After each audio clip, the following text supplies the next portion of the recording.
ready to go to work here as the Islanders tonight will face Doug Sotar, 27-year-old former New York Ranger goaltender with a record of 14-8-6 and a 4.42 goals against average. He has been the busiest of their goaltending staff, and there is Roland Melanson for the New York Islanders, a record of 16-9-1 and a 3.35 goals against average. His lifetime record is 3 wins, 2 losses, and no ties in games against Winnipeg. Bob Hall will be the referee tonight, joined by Randy Mitten and Swede Knox as the linesman. Ryan Trottier starts at center ice. Mike Bossy is on right wing. Greg Gilbert on the left side with Potvin and Lane on defense. Potvin to Gord Lane. The Islanders using their veteran defenseman. Trottier ridden off the play by Steen as he got back for the Jets. Waters around the boards off the stick of Gilbert. Picked up at center ice by Steen as he comes over the line. He lost the puck and Potvin stepped in front of him. Trottier back to help out. The puck came out in front. Beats it. McVeigh knocking it down. Well, there'll be a penalty here to Gord Lane. 29 seconds into the opening period. Tripping penalty goes to Gord Lane. Pulled down the forward right in front. There's the trip on Steen. Gord Lane victimized in a sense. Steen didn't seem to have his feet tied up. Watch the feet right here. He seemed to jump in the air and go down, known as a dive, throughout the arenas around the National Hockey League and just about any place hockey's played in. But albeit, Gord Lane goes to the penalty box, and the speedy Winnipeg Jets get the first power play of the hockey game. 29 seconds as Jig said into the hockey game. Power play opportunity for Winnipeg. They have scored 66 power play goals on 290 opportunities, 2 of them against the Islanders and 11 chances this season. Goring and Kaller into forecheck. But Goring had been out of the lineup the last 3 games. We watched Lukowicz feeding it to Steen. He's upended neatly by Potvin. Potvin stepped into Steen a second time. Gave it to Goring. He works on Babbage. It's over the Winnipeg line, then elects to bring the puck out to center ice. Back to Potvin. Potvin off the boards, forcing the Jets to go back. 35 seconds gone in Lane's penalty. Here's Babbage on the left side. Across to Steen. Now to Howardchuk. Comes over the line with Lukowicz on the left side. Drop pass to Babbage at the blue line. His shot is blocked and cleared by Stefan Persson. Sotar out of the net to cut it off for Winnipeg. Thomas Johnson comes into forecheck now. He's joined by Bob Bourne. Persson and Langevin on defense. Howardchuk played it to the right wing for Deblois. Steps in over the Islander line. Arniel heads for the net. The pass out of his reach and scooped up by Melanson with 53 seconds left to the Islander penalty. Roland Melanson tested just 1 time during the power play so far. 53 seconds. Still remaining on Gord Lane's tripping penalty. I talked about the speed of Winnipeg. They have good speed. Dennis Potvin lays a pretty good lick on Deblois down the right wing side.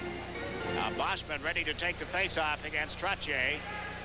And Boschman is asked to leave. Arniel will take the draw. Deblois on the left side. Babbage and Manta at the point.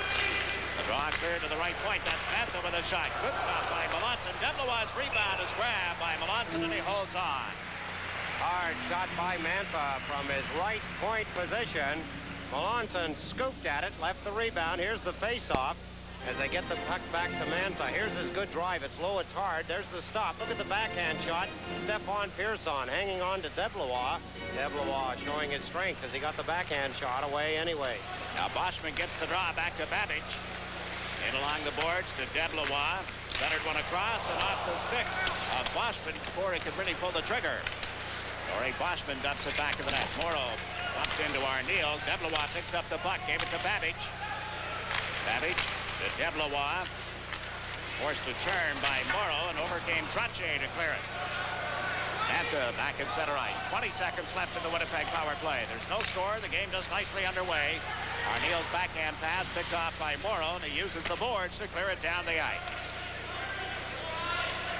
Sotar out to cut it off for Babbage. Goring went into forecheck, forcing Sotar to play it. Mantha didn't see it, and Arniel hustled back. Scott Arniel. Right side for Deblois. Teams at 6 aside. Winnipeg fails on their first power play chance. And a couple of shots on goal. Here's Thomas Johnson on the right side. It was knocked off his stick, picked up by Arneal. Arneal put it up the left wing, intercepted by Pat Flatley. And his shot is deflected, goes up into the seats, and play is called. We have 17 minutes and 9 seconds remaining in the opening period. There's no score between the Islanders and the Winnipeg Jets.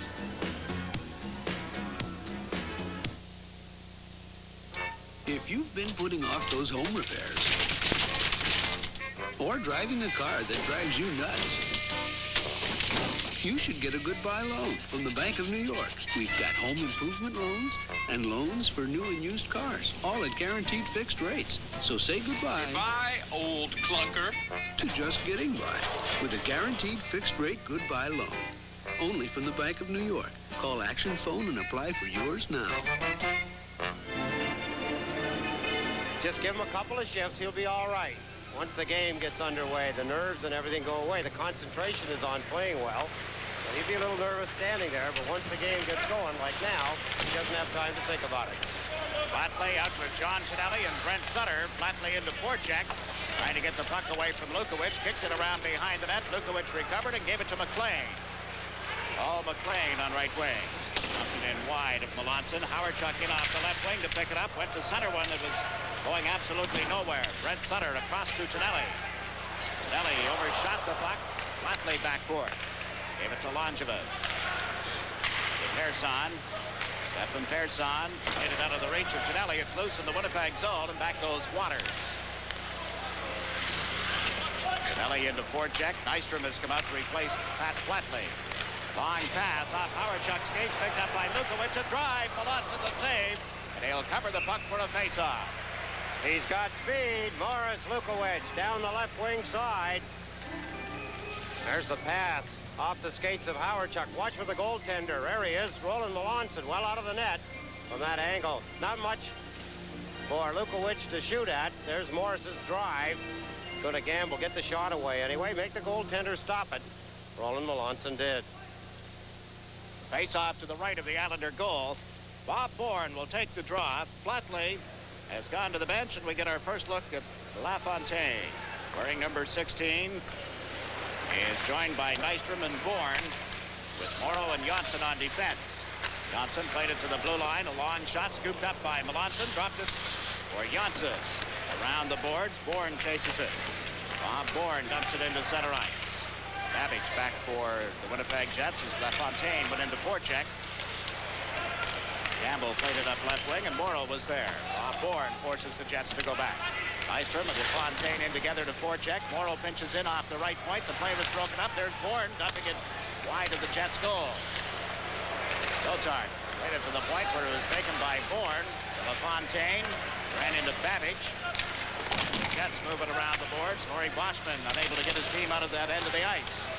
Now Nystrom knocked it away from Campbell. It's picked up back of the net. LaFontaine put it right out in front, but Deblois was there. To Arneal, left side to Boschman. Boschman shot. Saved by Melanson. He had no trouble with that one, and the Jets recover at center ice. Long shot by Babbage is steered aside. Picked up by Morrow on right wing.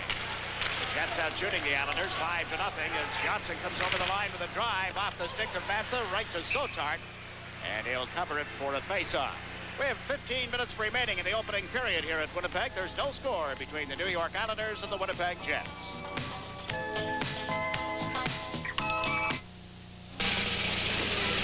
For making business travel a pleasure and providing a bonus program that lets me credit mileage from other airlines to my Eastern account, and therefore earn free travel to London, Rome, South America, and other exciting places, it gives me us great pleasure to present these wings to Eastern Airlines. You really earn them. At Eastern, we earn our wings every day. Almost 5 minutes into the game, the Islanders' first shot on net. Sotard stopped it and held on with Brian Trottier bearing down on him. Trottier joined now by Bossy and Gilbert, with Lane and Potvin on defense. Waters picks up the puck around the boards. Potvin moved in, gave it to Greg Gilbert back to the net to Bossy. Out in front, Trottier was too well covered, and there's McBain picking up. Smale on left wing. Smale cranked up for a slap shot off the deeper into the corner, and the Jets unable to recover as Potvin stepped in front of Steen and moved it to Gord Lane. Lane off the boards, dumped it out to the center ice stripe where Mantha picks it up. Mantha and Waters together on the Winnipeg defense, and they have just iced the puck. Well, we hope you've had a happy Leap Day. 29th of February comes around every 4 years. Leap Day. Leap Day. You know, I heard somebody mention today somewhere that it was Sadie Hawkins Day, and as you said earlier, and I always associated Sadie Hawkins Day with fall, a dance. Yeah, Fall time, the ladies asked the men to go to a dance. Well, there used to be a tradition that leap year was the ladies' year to ask the man to marry. Yes. Yeah. I think they had it confused.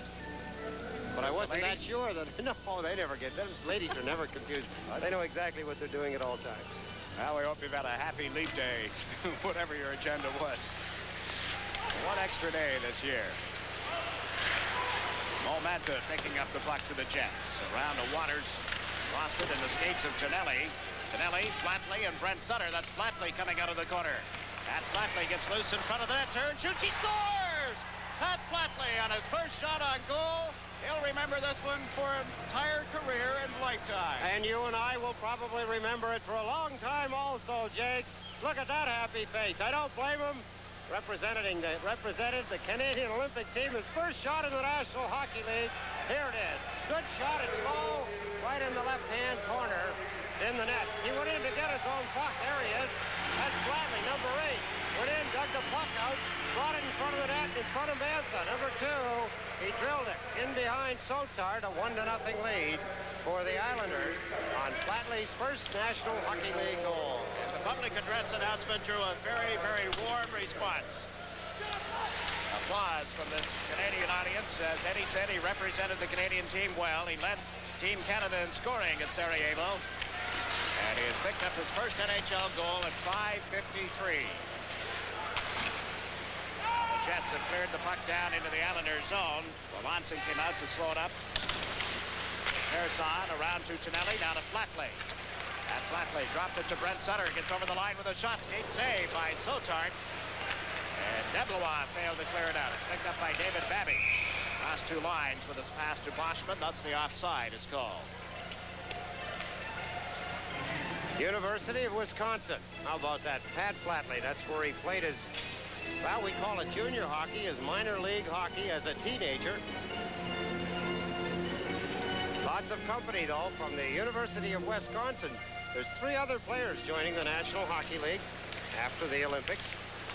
Tell you all about those in a minute. Bourne, Nystrom, and LaFontaine out on the ice together, and we're getting a hooking penalty called. That'll send Lundholm to the penalty box, and the Islanders are going to the power play. A break in the action. The Islanders lead the Winnipeg Jets 1-0.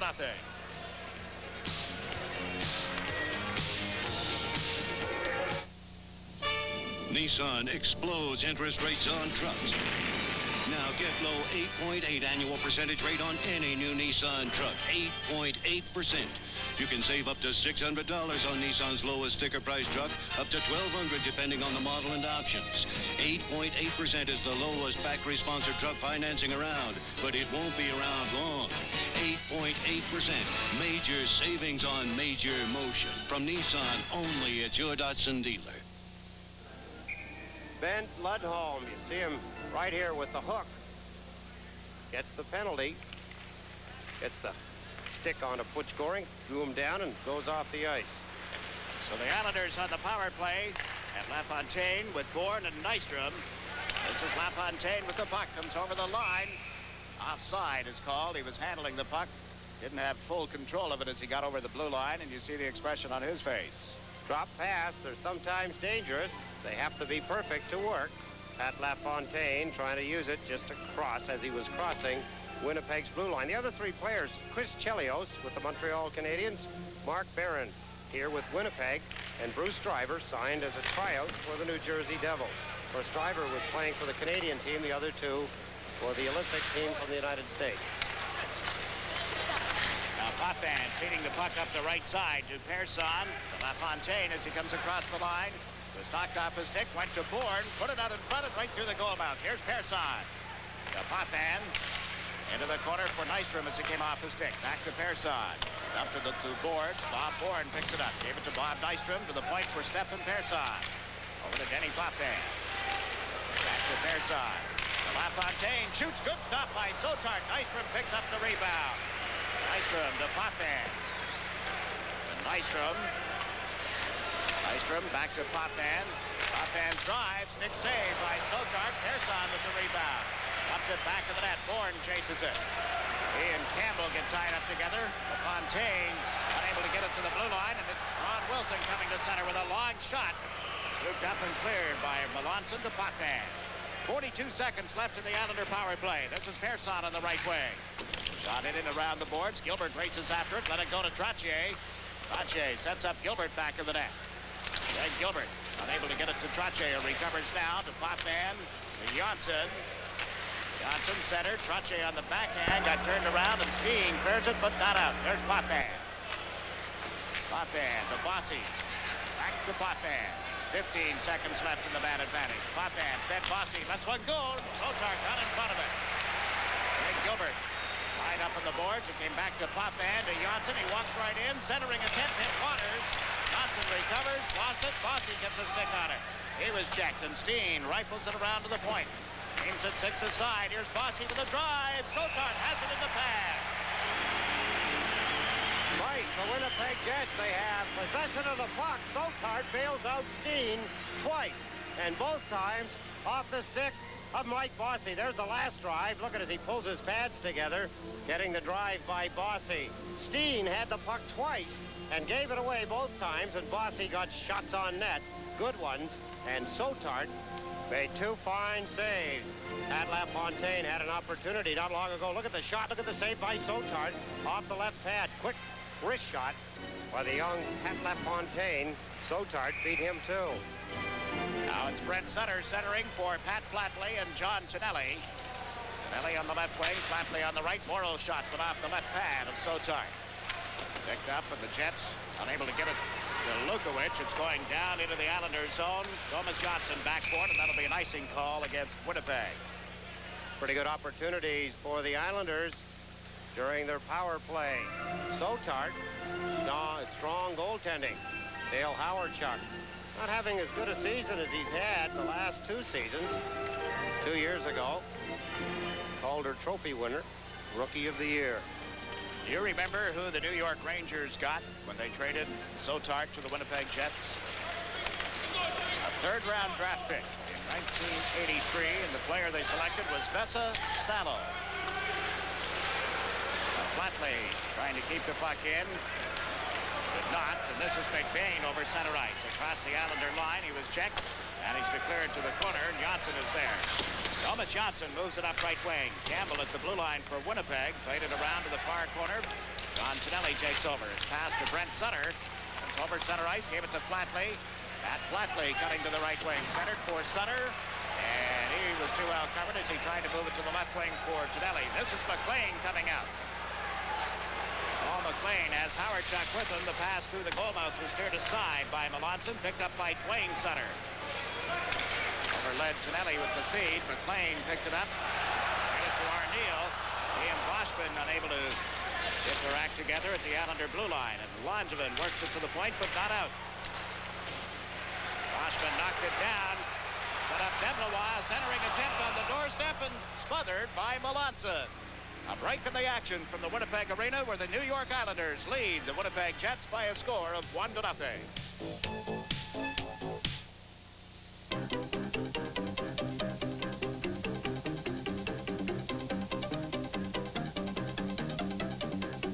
How many of these motor oils would love to make this claim? Well, this one can. Mobil 1. This February, buy 5 quarts of Mobil 1 in this easy pour resealable plastic container and drive away with a $3 rebate coupon on the official oil of the Winter Olympics.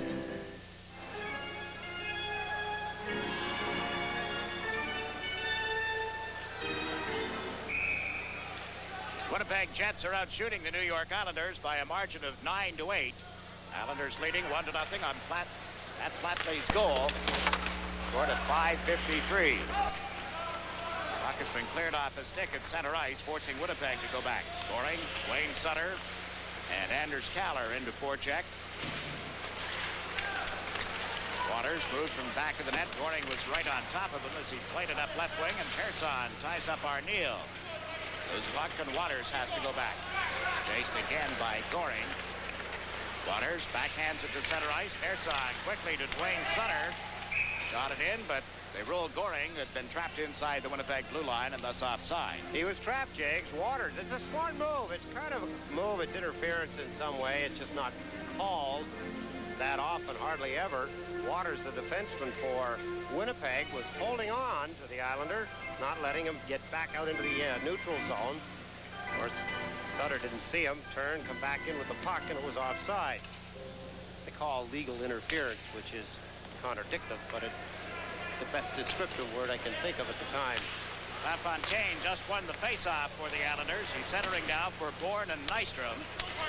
And the puck cleared into the Winnipeg zone. Babbage with it.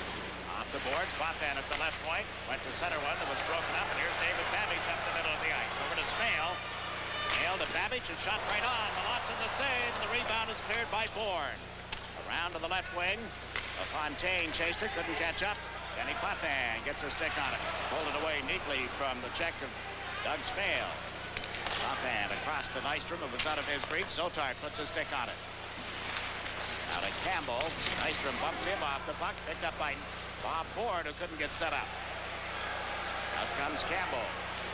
Campbell's long shot steered aside by Melanson. McBain into forecheck is ridden into the boards by Gord Lane. And LaFontaine started the check and played the puck to the right side for Nystrom. Nystrom dumps it in over the blue line. Babbage has to go back. We have 8 minutes and 20 seconds remaining in the opening period. Gilbert is out now with Trottier and Bossy for the Islanders. As the Jets have just dumped one in. Lukowicz picks it up, rounded the net, centered, and it's cleared by Bossy. First effort to clear it came right back to him, and now he lugs it to the Winnipeg line, giving it to Gilbert.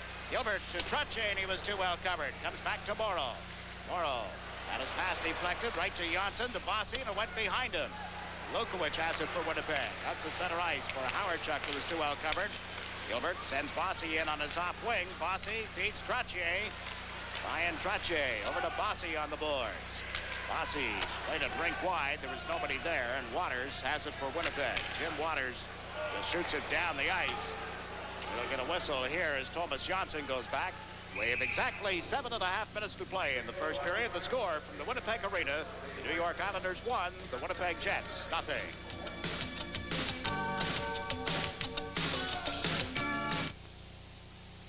Canon is proud to be the official 35mm camera of the 1984 Olympics.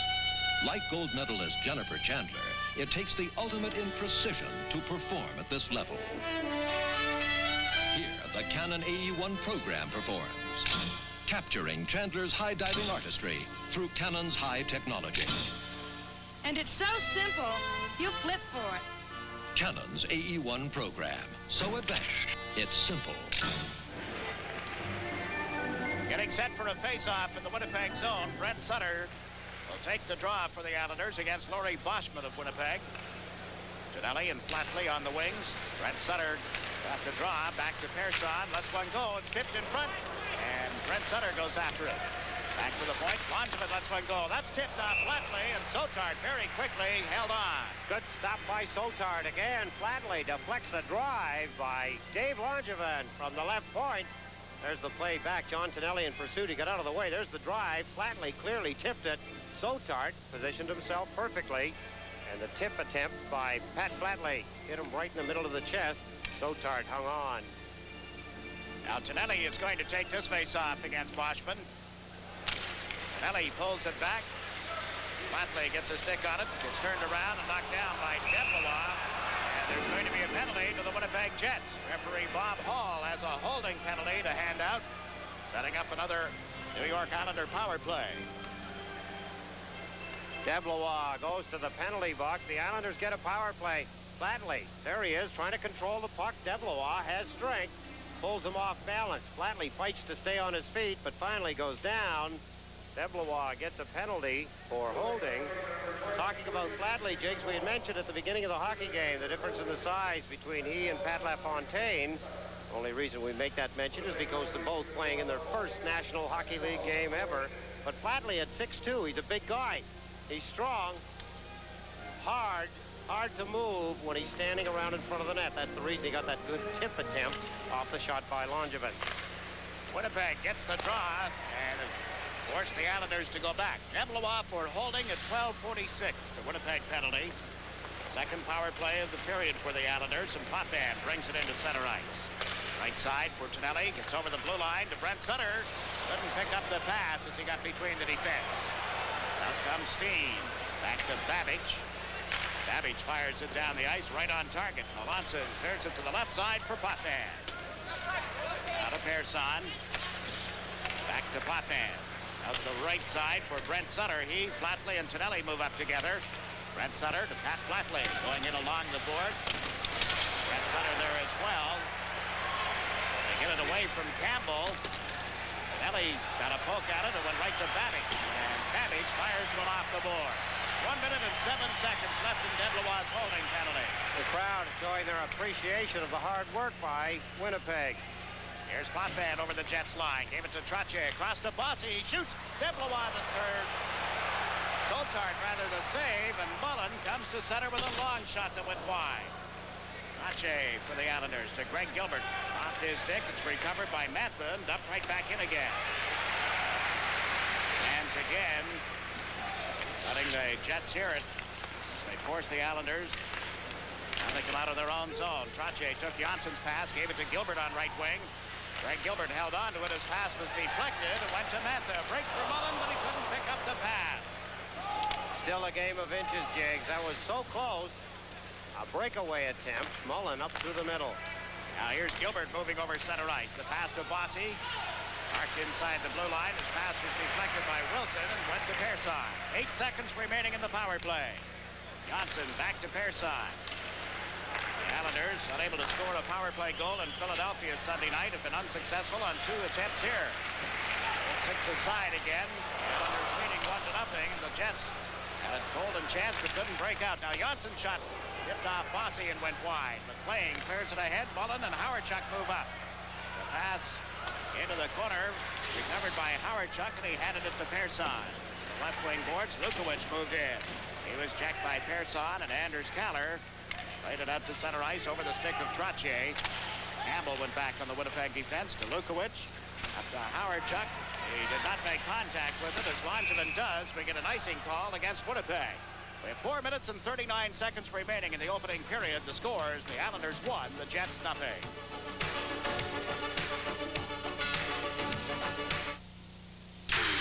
It's here. The first Nissan 300ZX. A technological marvel. Computerized, digitalized, civilized. The new 300ZX, powered by a new turbocharged V6. This sports car is awesome. Come alive, come and drive. Made to motion from Nissan. At your Datsun dealer. Butch Goring centering for Dwayne Sutter and Anders Kaller of the Islanders. Kaller just broke his stick, and Lukowicz picks up the puck at center. Fed McLean on right wing. McLean in deep, rounds the net, put it in the goal mouth, and Melanson covers up for a face-off. Just a reminder that reservations are now being taken for the 1984 New York Islander Nassau County Summer Hockey School. The school will begin July 9th, run through September 1st. This year, both 1- and 2-week sessions will be available to boys and girls ages 7 to 18. As in past years, the last 2 weeks will be reserved for the advanced player. For more information and a brochure, you see the number, Cadillac Park, in area code 516-935-3501. Information and a brochure on the New York Islander Nassau County Summer Hockey School. Babbage held the puck in after a blistering shot had gone wide of Melanson a moment before. And Dwayne Sutter sends Trottier into center ice over the Winnipeg line. Goring goes to the front of the net. Trottier couldn't get the puck to him. Dwayne Sutter centers. Goring's shot was blocked by Soltart. Dazzling save as the Islanders set it up beautifully. The Meantime, McLean chasing the puck. Couldn't get there. Goring knocked it away from Campbell. McLean for Winnipeg. Howard Chuck a drive. Melanson the stick hand save. And the rebound is cleared for Trottier. Trottier ties it up on the boards. With help now from Dwayne Sutter. Howard Chuck hangs right there. Nudged it loose and it's cleared back to center ice. Andrew McBain goes rink wide for Babbage. Lukowicz heads for the net. Babbage with a hard shot. Melanson up on his save effort on Nutwood. This is Nystrom over the Winnipeg line. Trying to get in around Waters, and his shot went wide. Mail takes over on the right wing. Punch Mail across to McBain. Lane stepped in front of him. The pass went to Steen, and his shot hit Lane. Nystrom has it for the New York Islanders to Bob Bourne. Bourne across the Winnipeg line. The pass to Nystrom. Nystrom trying to get away from McBain's check. It's double team. Fontaine there as well. The puck was sprung loose. Picard handed it to Bourne. Back to Lane. Hard Lane once more for Bourne. Checked as he got to the Winnipeg line. This is Picard. Robert Picard put it right on Potvin stick. Picard hears it from the crowd here at Winnipeg as Mail breaks loose. Gets over the Islander line. Gave it to McBain. In deep centers off Melanson. And the doorstep and kick home. Robert Picard, James, coming off late. They were booing him 10 seconds ago. They're cheering him now. How quick things turn around. There's Smale's pass. As it's put in front, there's one attempt. The second by Picard, number 3, and he puts it in. 1-1 tie. Deblois had a poke at it. There's the pass to the side. Fake shot, held puck as Lane goes down. There's the loose puck right on the goal line. And Robert Picard comes in from his defense position and knocks it in the open net. A 1-1 tie. That's his 6th goal of the year. Comes at 17:20. Picard for Winnipeg. Flatley for the Islanders, and we're tied 1-1. Back in the Islanders zone. Morrow got it ahead to Flatley to Brent Sutter. Pat Flatley gets across the Winnipeg line. Put on the brakes, let the shot go, and Sotar just got a stick on it. Brent Sutter into the corner for Tonelli. Tonelli gets away from Deblois. Turns. Passed it out of the reach of Brent Sutter. Sutter plays it back of the net. There's Flatley to Tonelli. Tonelli sets up Flatley on the backhand. The shot was deflected to the corner. Don Tonelli with it. Tonelli out of the corner, knocked down, trying to center one that was intercepted by Deblois. Headed to Boschman. Boschman and Arneal to the Islander line, and Arneal went in offside after being spilled right at the blue line. Winnipeg, they're loaded with speed, Jake. They're a fine skating hockey team, one of the better in the league. Arneal has speed. That time he got a little too fast, fell down as Boschman tried to carry the puck in. Arneal got a hit ahead of him. He fell, he slid across the blue line, creating the offside. An exciting hockey team every time they played the Islanders. Obviously, every time they played against Patrick Division teams, they must have skated well. I had mentioned at the beginning, 9 wins, 7 losses against Patrick Division rivals. They're a winning team against what is considered by many the toughest division in the league. Bob Hall has handed out a high sticking penalty to John Tonelli at the 18:10 mark of this first period. Winnipeg with the second power play chance of the night.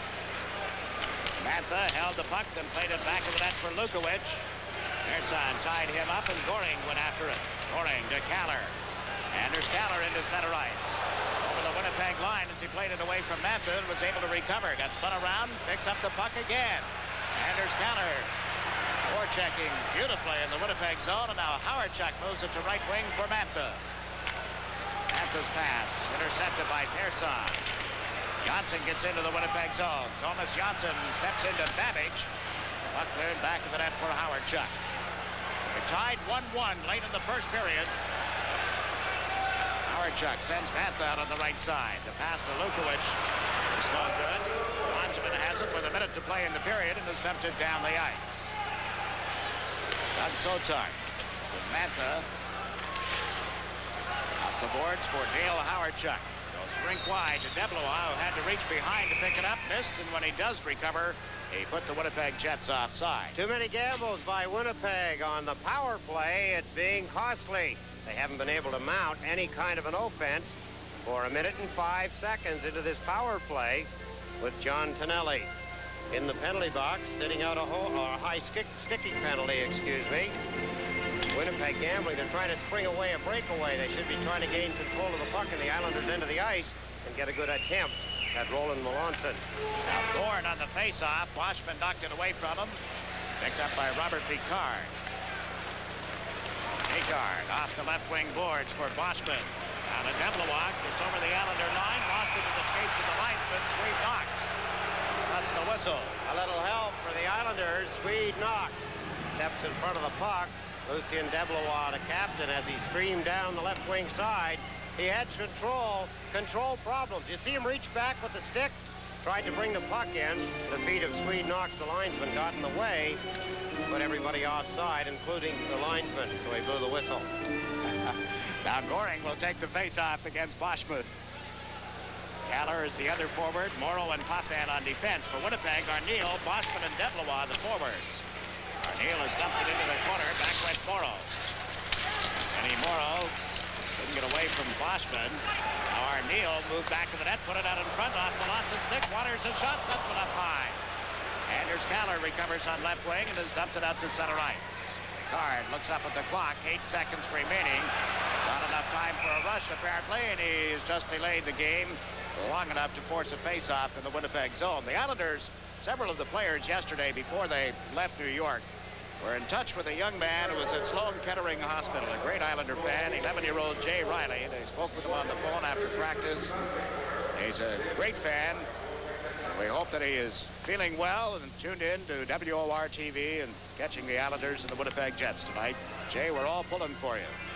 Understand that we've lost the picture at the moment in the New York area. We do have the audio, but no picture at the moment. Well, it'll be Goring taking the face-off to the right of the Winnipeg net. Boschman on the draw for the Jets, and now they're both waved out. Anders Galler will come in to face off against Scott Arneal. Potvin at the left point, Morrow at the right point for the Islanders. Winnipeg got the draw to Deblois, shoots it down the ice, and that's going to do it for the opening period.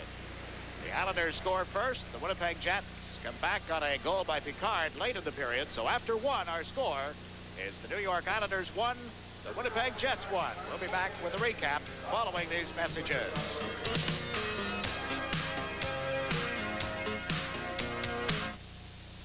What does it take to excel? I know the deadline. You'll get it tomorrow. It takes speed, reliability, economy. It takes express mail next day service from the post office. Our 2-pound pack is just $9.35 overnight, and we deliver over 95,000 packages on time every day. Yes, we got them. Oh, and Jerry, thanks. Express mail service. We deliver excellence for less. Let the attack begin. By your command, Imperious Leader. The most spectacular space adventure ever produced for television returns. Battlestar Galactica fights to escape a ruthless alien force from another star system, sworn to annihilate the entire human race. Launch all Vipers. Should we fail, no one will survive. Battlestar Galactica, the lone survivor of a once great fleet. Armored attack. I got him on the right.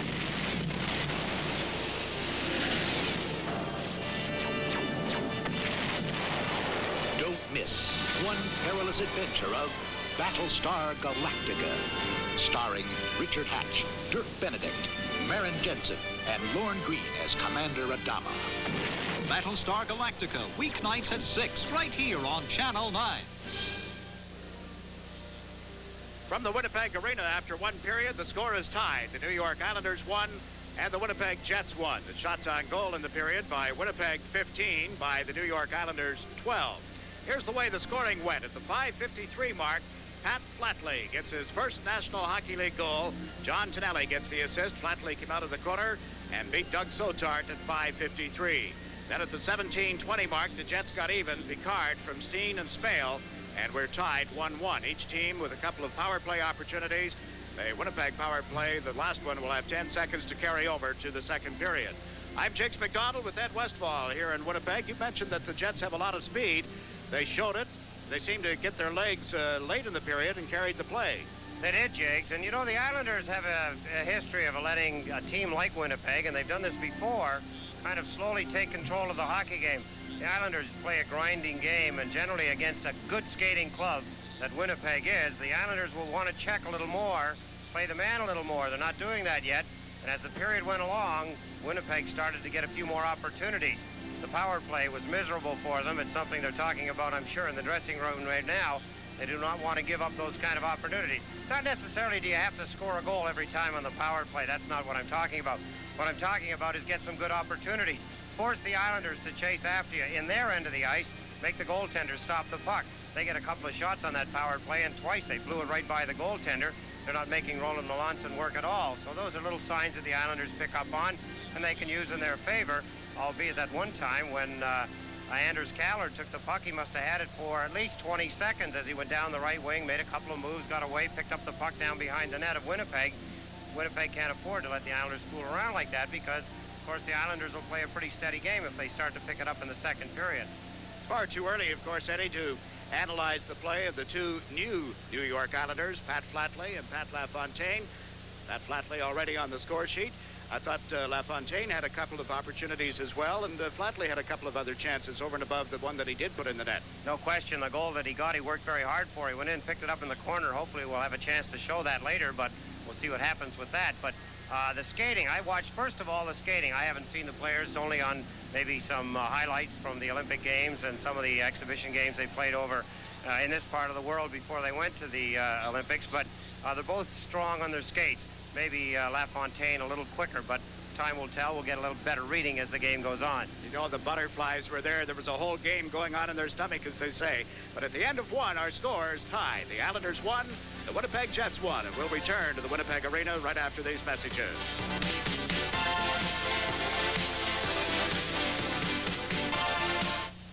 Thinking about throwing in the towel? No, think about making it Michelob Light for the winners. Your serve.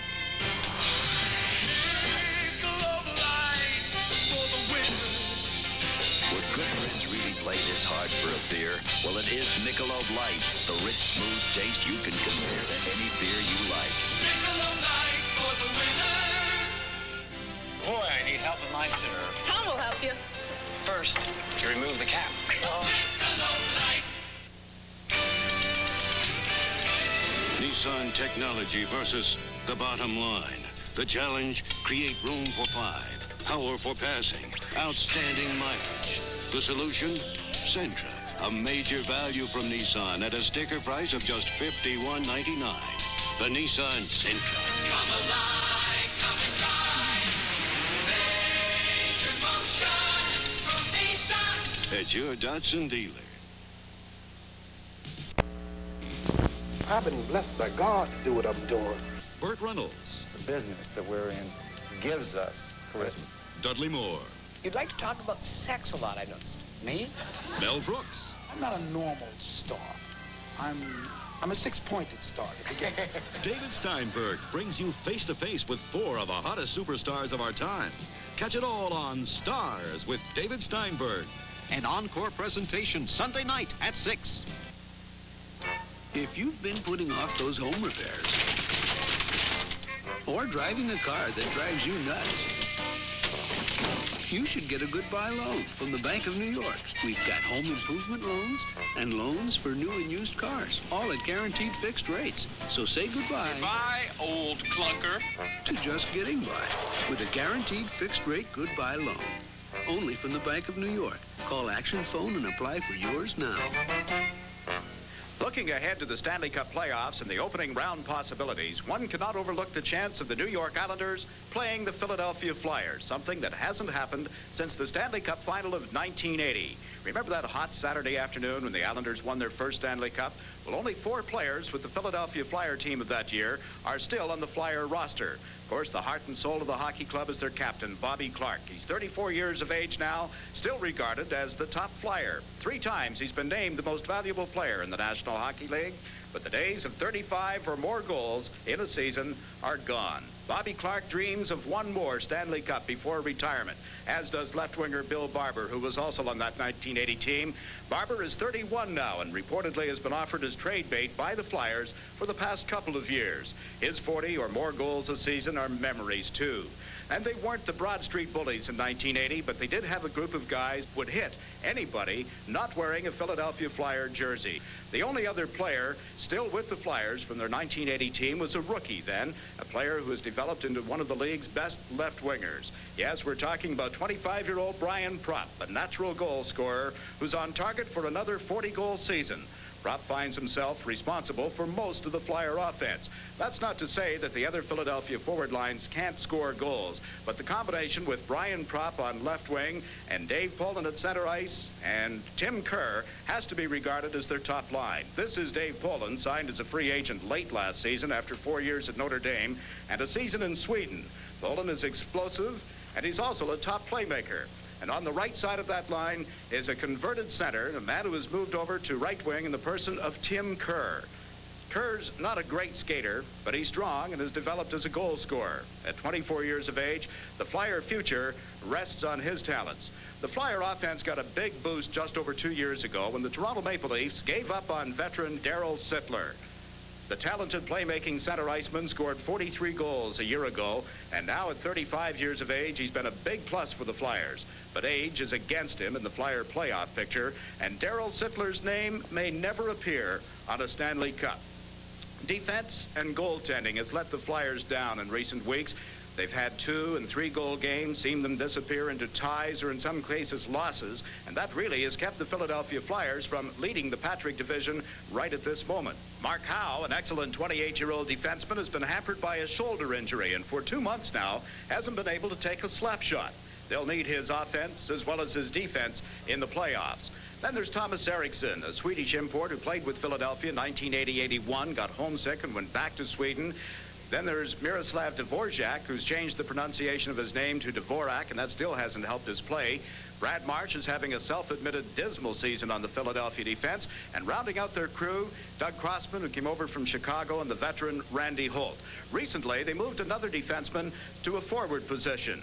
Glenn Cochran, who led the Flyers plus-minus stats a year ago, is now playing left wing with the Sutter twins, Rich and Ron.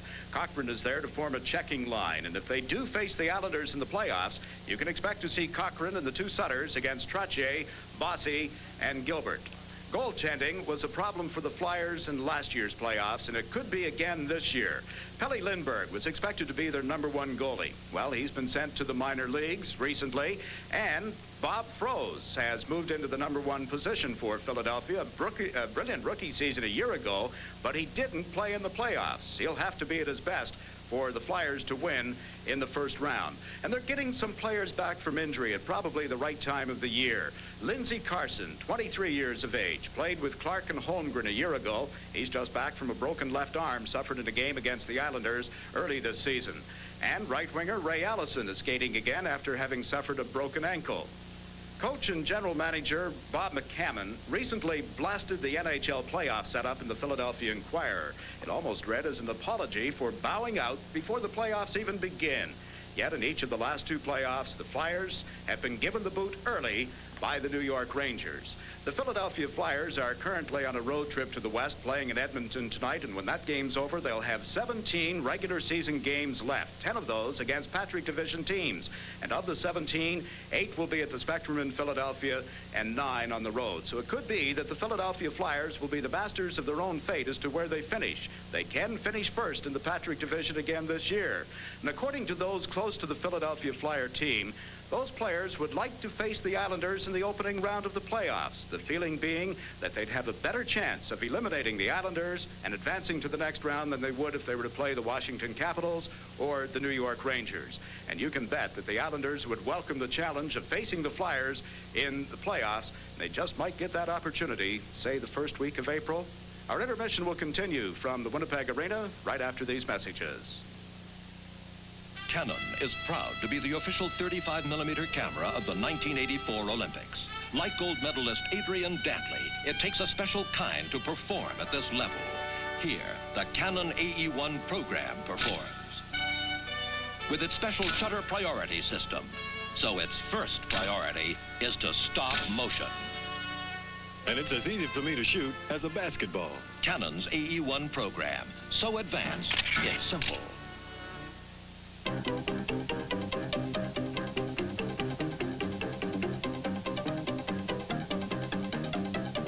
Do you know how many of these motor oils would love to make this claim? Well, this one can. Mobil 1. Now, Mobil 1 and our other fine motor oils come in this easy pour resealable plastic container. Mobil motor oil. Now it's easier to use than ever. Nissan explodes interest rates on trucks. Now get low 8.8 annual percentage rate on any new Nissan truck. 8.8%. You can save up to $600 on Nissan's lowest sticker price truck, up to $1,200 depending on the model and options. 8.8% is the lowest factory-sponsored truck financing around, but it won't be around long. 8.8%. Major savings on major motion. From Nissan, only at your Datsun dealer. When an oil rig has to wait for a part, money goes down the drain. I trust Emery's same-day service. Call Emery. We've earned the trust of American business. Yes, New York Islanders hockey received from Fortunoff, the source, a Seiko quartz watch. See Seiko's winning combination of quartz accuracy and unique styling at Fortunoff, the source. Seiko, setting the standard for the world for the future. The New York Islanders and the Winnipeg Jets tied 1-1 as we await the return of the two teams for the second period here at the Winnipeg Arena. Pat Flatley for the Islanders, Robert Picard for Winnipeg. Let's go back and take a look at some of the highlights of the opening period. Here's Eddie Westfall. Thank you, Jakes. Let's go to the first period. Early in the first period, only his second shift on the ice. Keep an eye on number 18. You see him moving in. As he moves in, picks up a loose puck, doing what he's supposed to do. In pursuit of the puck, he pulls it out in front of the net, but he's surprised. Mantha goes down, doesn't get the puck. He ends up with it, turned and let the shot go to the right side of Sotard. It's in the net, into the lower left-hand corner as he turned and took the shot. Let's take another look at this particular angle high above in the rafters of the building. There's Flatley moving in closely, takes a run at Deblois, number 23, knocks him off the puck, pulls it out. Mantha tried to spear it. He missed it. Flatley turned and let it go. He just shot it at the net. It went in. His first National Hockey League goal to Pat Flatley at 5:53, assisted by John Tonelli. Winnipeg was not having much luck around the Islander net. Dennis Potvin through the center ice area. He gets checked, and away breaks Doug Smale. He's got speed. Makes a pass to the right side to Steen. Steen took a walk right in behind, shot the puck out in front. Roland Melanson deflected it. A quick shot by Steen again. There's the rebound as Picard moved in. Dennis Potvin couldn't get to he or the puck apparently, and Picard knocked it into the net. Here's Potvin in the center ice area again as he's checked. Taken away by 25, Steen. Away goes Smale. Potvin got a piece of him, but not enough. The pass across the ice. Gord Lane went down to block it. Roland Melanson got a piece of it. Dennis Potvin with his stick up in the air tried to kick at it, but before he could, Picard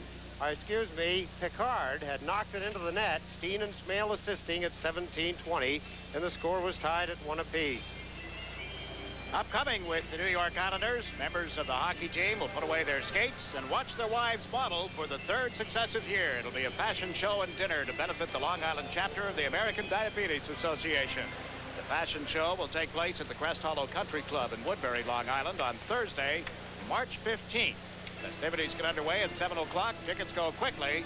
So tomorrow, make sure you contact the Long Island chapter office of the American Diabetes Association. There's the telephone number, area code 516-752-1752 for ticket information. The date again is Thursday, March 15th for the Wives Fashion Show. There's a look at Doug Sotart in the Winnipeg goal. And at the other end of the ice, Roland Melanson, 23 years of age, getting ready to go to work for the New York Islanders. Our next game for you on WOR will be Sunday, March 11th. New York Islanders and the Pittsburgh Penguins, 7:30, Sunday the 11th, and the following Sunday, March 18th, from Hartford at 7 o'clock. On the 22nd, from Boston Garden at 7:30, and on Sunday the 25th, from Buffalo, a 7 o'clock start. The Jets move into the Islanders' zone. Steen checked from behind by Trottier. The Tonelli sitting in the penalty box has been sprung loose, as you see, and the team 6 aside. The score all even at 1-1. Offside has been called. We'll get a face-off outside the Winnipeg blue line. Matt Flatley had 3 shots on goal for the Islanders in the first period. Mike Bossy had 3. LaFontaine had 1. 4 of the Islander 12 shots by the 2 rookies. Top shooter for Winnipeg was defenseman David Babbage. They've made it a change on the Winnipeg goal. It's still credited to Picard, but McBain gets an assist instead of Smale. So it's now Steen and McBain assisting. Puck in the Winnipeg zone. Icing will be the call as Waters goes back for it. We're 36 seconds into the second period. Isn't that always the way, Jake? It was Smale, you'll remember, number 9, a Czech Dennis Potvin at center ice. Started that whole play. He took the puck, started in toward the Islanders' end, got tripped up a little bit, regained his balance, got the puck, made the play to McBain on the right side. Doesn't get credit for anything to do with the goal. He's like the 3rd assist. He really made the whole thing happen. Number 9, Doug Smale. All he can do is hope that John Ferguson remembers when it comes contract negotiation time. He'll remind him if he doesn't. Oh, he didn't have such a good year. But what about? Remember? Bob Bourne, center ice. Trache, who shot was blocked by McBain, and now Potvin dumps it into the Winnipeg end of the ice. Gilbert has come out to replace Bourne. Smale over in the left wing, checked by Trache. Puck went loose and cleared up into the center ice zone by Thomas Steen. Potvin waiting at the Islander line. McBain forces him in a little deeper. Potvin gave it to Trache to Gilbert. Gilbert dumps it into the left of Sotard, and Waters was back in a hurry. Tim Waters had his pass deflected by Gilbert. Trache gets a stick on it. Unable to set up his teammates, however, and out comes McBain. Mantha. Mantha's across the line on left wing. His shot was grabbed by Melanson, and he'll smother it, forcing a face-off. Well, the trip for the Islanders continues with a game in Toronto on Saturday night. Some more of the speed of the Winnipeg Jets. Watch the shower of snow. Roland Melanson grabbed the puck. As he went down to get it, some of the players come in. See the white all over the front of his jersey? Snow. Happens often. Goaltenders go down, block the puck. With players rushing in, they have to stop, of course, and when they do, off the edges of the blades comes a lot of snow. Sure, a lot of the folks in the East, where WOR is seen in various areas, have seen all the snow they want to see. For a long time.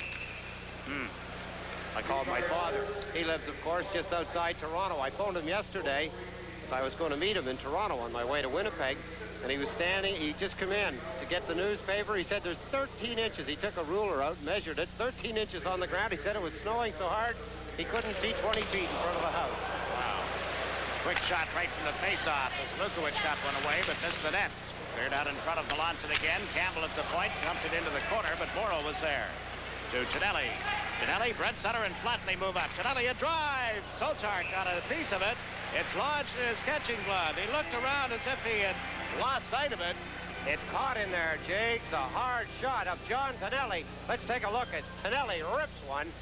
There's Sotard. He put his glove in front of it instinctively. He kind of looked around, looking for the puck to be bouncing somewhere. It was stuck in his mitt. Now watch his head. You see him? He doesn't know where it is. Then he looked down. There he is, looking down, saying, wow, look what I found. Stuck in his mitt is the puck, a sizzler off the stick of John Tonelli. Brent Sutter faces off against Boschman. The puck went to the corner. Flatley tying up Campbell. The puck is kicked along the boards to Arneal. Morrow pinching in from the point, checked him. Now it's cleared high, off the glass and down into the Islanders zone where Tonelli will pick it up. John Tonelli to Thomas Janssen to Morrow. Morrow at center ice. A slap shot just missed on the left side of Sotard. It was centered out by Tonelli, but intercepted. Arneal over on left wing. To Boschman, to Deblois, and Johnson stepped in front of him neatly. Thomas Johnson leads the rush. The pass to Brent Sutter went to the backhand and was checked. Babbage cleared it out of the corner, right to Flatley. Into Brent Sutter. Sutter to Tonelli, and he got turned around as he ran into Arneal. Boschman leads the rush. The Jets move up 3-on-3. Boschman over the line and into the left wing corner. Trying to circle the net and got checked. Kenny Morrow to Brent Sutter. Sutter puts it high in the air, spins down into the Winnipeg zone, and the result is going to be an icing call. A break in the action. We still have 17 minutes, 16 seconds to play in the second period. The score remains the Islanders 1 and the Jets 1.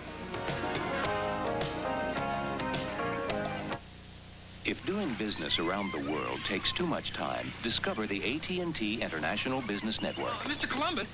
With AT&T, you can reach decision makers everywhere quickly. Queen Isabella? Attend an international teleconference. Her Majesty's? But where are you? Without leaving the U.S. Send exact copies of key documents internationally in minutes using fax. I'm not in the East Indies? The most cost-effective way, the AT&T International Business Network. All set for a face-off to the left of Roland Melanson. Howard Chuck facing off against Bob Bourne. Bourne pulled it back to Langevin. Fontaine, normally a center, is playing left wing. Nystrom on the right side, and Nystrom has picked up the puck. Across the line, offside is called.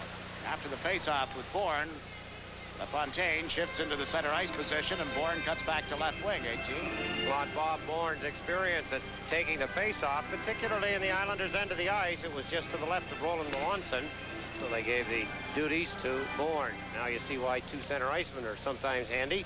That time LaFontaine thrown out, Bourne takes it again. Where's number 16?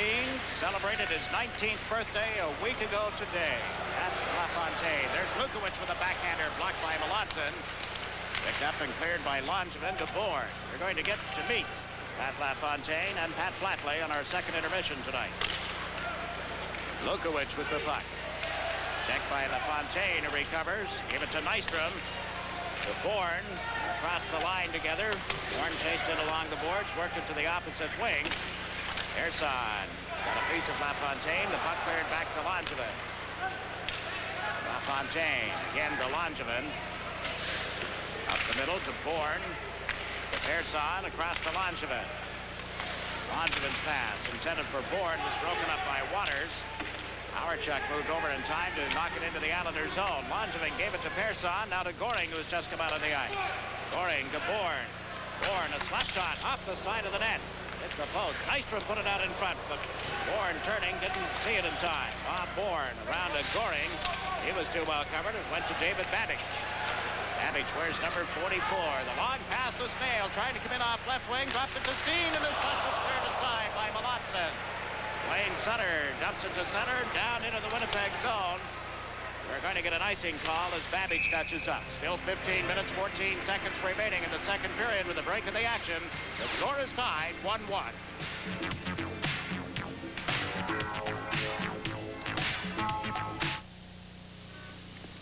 Come on, I'll race you back. You gotta be kidding. For Michelob Light? Catch you later. But a couple of guys really go at it like this for a beer? Well, it is Michelob Light, the rich, smooth taste you can compare to any beer you like. Michelob Light for the winner. Too bad you missed that light back there. Yeah, but I made this one. Michelob Light. Smale down the left wing side. That's what speed will do for you. There's the shot. A beauty, a hard one. Roland Melanson just took it away from Thomas Steen again. Steen getting a good drive away. Thomas Johnson gets his stick on it. Out from the face-off, the puck loose, cleared back to Babbage. On the blue line, Melanson saw it all the way, and Goring picks up the rebound. Butch Goring unable to get the puck to Tonelli. Mullen played it around the boards. Montman stepped into his man. It came out in front. Mullen plays it into the corner. Right back to Mullen. Lets a shot go off the pads of Melanson, and he'll hold on. You can hear Roland Melanson yelling to his defenseman. Good coverage. Gord Lane giving him a lot of help. Dennis Potvin in pursuit. There's the drive from a bad angle. Mullen let it go. Roland Melanson had no trouble. Gord Lane. Good shift for Gord Lane. Babbage, who has a very good shot from the point, a moment ago let one go. It was Gord Lane's hard work in front of his goaltender, Roland Melanson, that kept the path clear so he could get a good look at it all the way in from Babbage's stick. The Islanders going with their veteran defensemen. If you joined us late, Gord Dineen and Paul Boudelier have been returned to the Indianapolis Checkers of the Central Hockey League. And they're going with the 6 veterans. Waters with a shot that's deflected up into the crowd. There's some speculation in the media, both the print media and the electronic media, that the Islanders are on the verge of making a trade. Oh, really? Are you dealing in rumors again, Jake? No, I'm just stating the fact that we've read those reports. Electronic media? Yeah. Is that like television and radio? I guess it could be called just about television and radio. Who are they trading? I have no idea. Oh, you mean just that the rumblings are there. Every year as you close in on the trading deadline, this year Tuesday at noon, March 6th, there are all kinds of speculations as to who will be traded. And there's Bossy with an opportunity and a good save by Sotart. McBain back in the net. Bossy in to knock it away from him. Had trouble recovering. It goes back in the net for Trottier. Picked up by Bossy. Ran into Greg Gilbert. Cleared up in the left wing and down into the center ice zone. Gilbert has it. Morrow across to Trottier. Trottier being bothered by Smale. Got away from the check. Pass across to Bossy. Now to Trottier. Can't get in over the Winnipeg line, and the Islanders have to go back for it. It's Kenny Morrow picking up the puck. Morrow to Trottier. Lead pass to Bossy, who gets a break, comes right in, shoots. Sotart robbed him. He came right up to the top of the goal crease to make the save. Morrow has the buckets, and now to Gilbert. Back into the Islander zone for Thomas Janssen. Janssen at center ice. Dumped it wide of Sotart as the Islanders are on a player change. Flatley went into forecheck. Campbell knocked the puck away from him, but picked up by Pearson. To Langevin. Out to Brent Sutter to John Tonelli.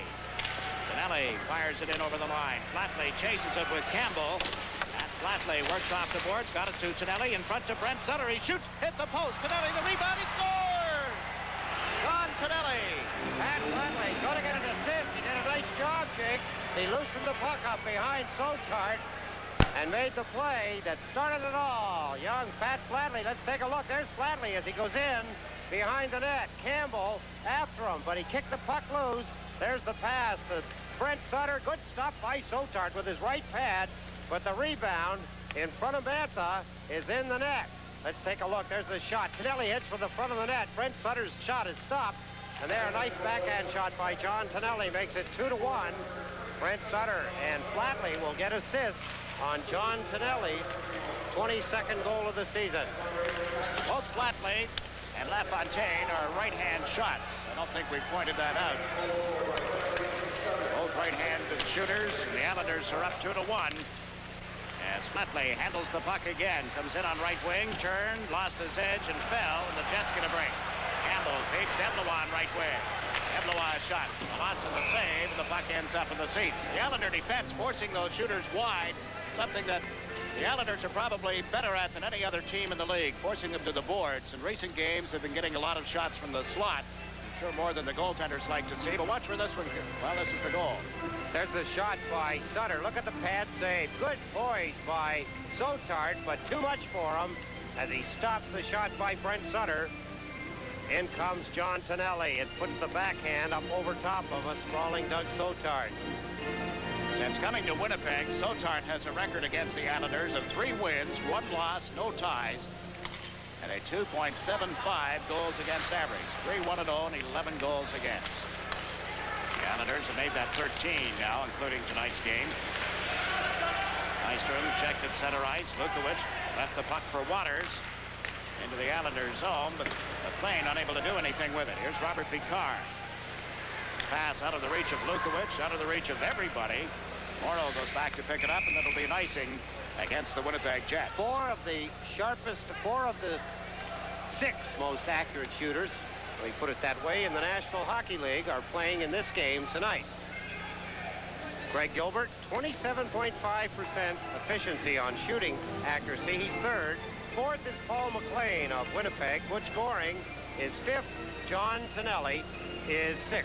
You know who the top 1 and 2 are? Shooting accuracy? Well, I would think that probably Gretzky is in there somewhere because he gets so many shots on goal. Yes, that's right. But he's number 2. You know who number 1 is? Yeri Curry. Really? Yeah. Couple of Edmonton Oilers, huh? Lukowicz clearing the puck in the Islanders' zone. Nystrom moves it up left wing out of the reach of Bourne, and back goes Picard. Robert Picard played it rink wide. Morrow has it to Janssen. Now to Nystrom. Across to the left wing side for Bob Bourne. LaFontaine joins him as they cross the line. Bourne trying to get around Picard, went back of the net. The puck loose for Nystrom. Gave it to Morrow. His shot tipped off LaFontaine and smothered by Sotard. Another fine save by Doug Sotard. This time a shot by Morrow, tipped by Pat LaFontaine. There's Bob Nystrom. Good play to Morrow. There's the quick shot. LaFontaine tipped it and juggling his feet, trying to get in front of the puck. Doug Sotard. Take a look again. And there's Ken Morrow on the bench trying to get a new stick from the trader, Ron Waskey. Here's the Islanders as they close in. Watch LaFontaine. You see him go to the front of the net and stop. Doesn't need size. We talked about Flatley. He can get away with it. But in front of number 7 Waters, Tim Waters, Pat LaFontaine tipped the puck. Wayne Sutter had a shot blocked following the face-off. Recovers the puck at center and gave it to Lane, rather. Now to Wayne Sutter. Shot it into the corner to the right of the Winnipeg goaltender, Doug Sotard. Babbitt's trying to come out. Got checked by Kaller. Sotard around the board, picked up by Dwayne Sutter. To Goring. Wilson stepped in front of him. Ron Wilson to Mullen. Ryan Mullen went to the left side. Lundholm dumped one in over the line. Mullen chasing it with Lane. Ward Lane picks it up. Lane tries the boards with a pass for Kaller that ends up at center ice. Taken there by Bent Lundholm. Lundholm to Wilson. Wilson to the Islander line, but over 2 lines with the pass, and there's some debate about that. Break in the action, nevertheless.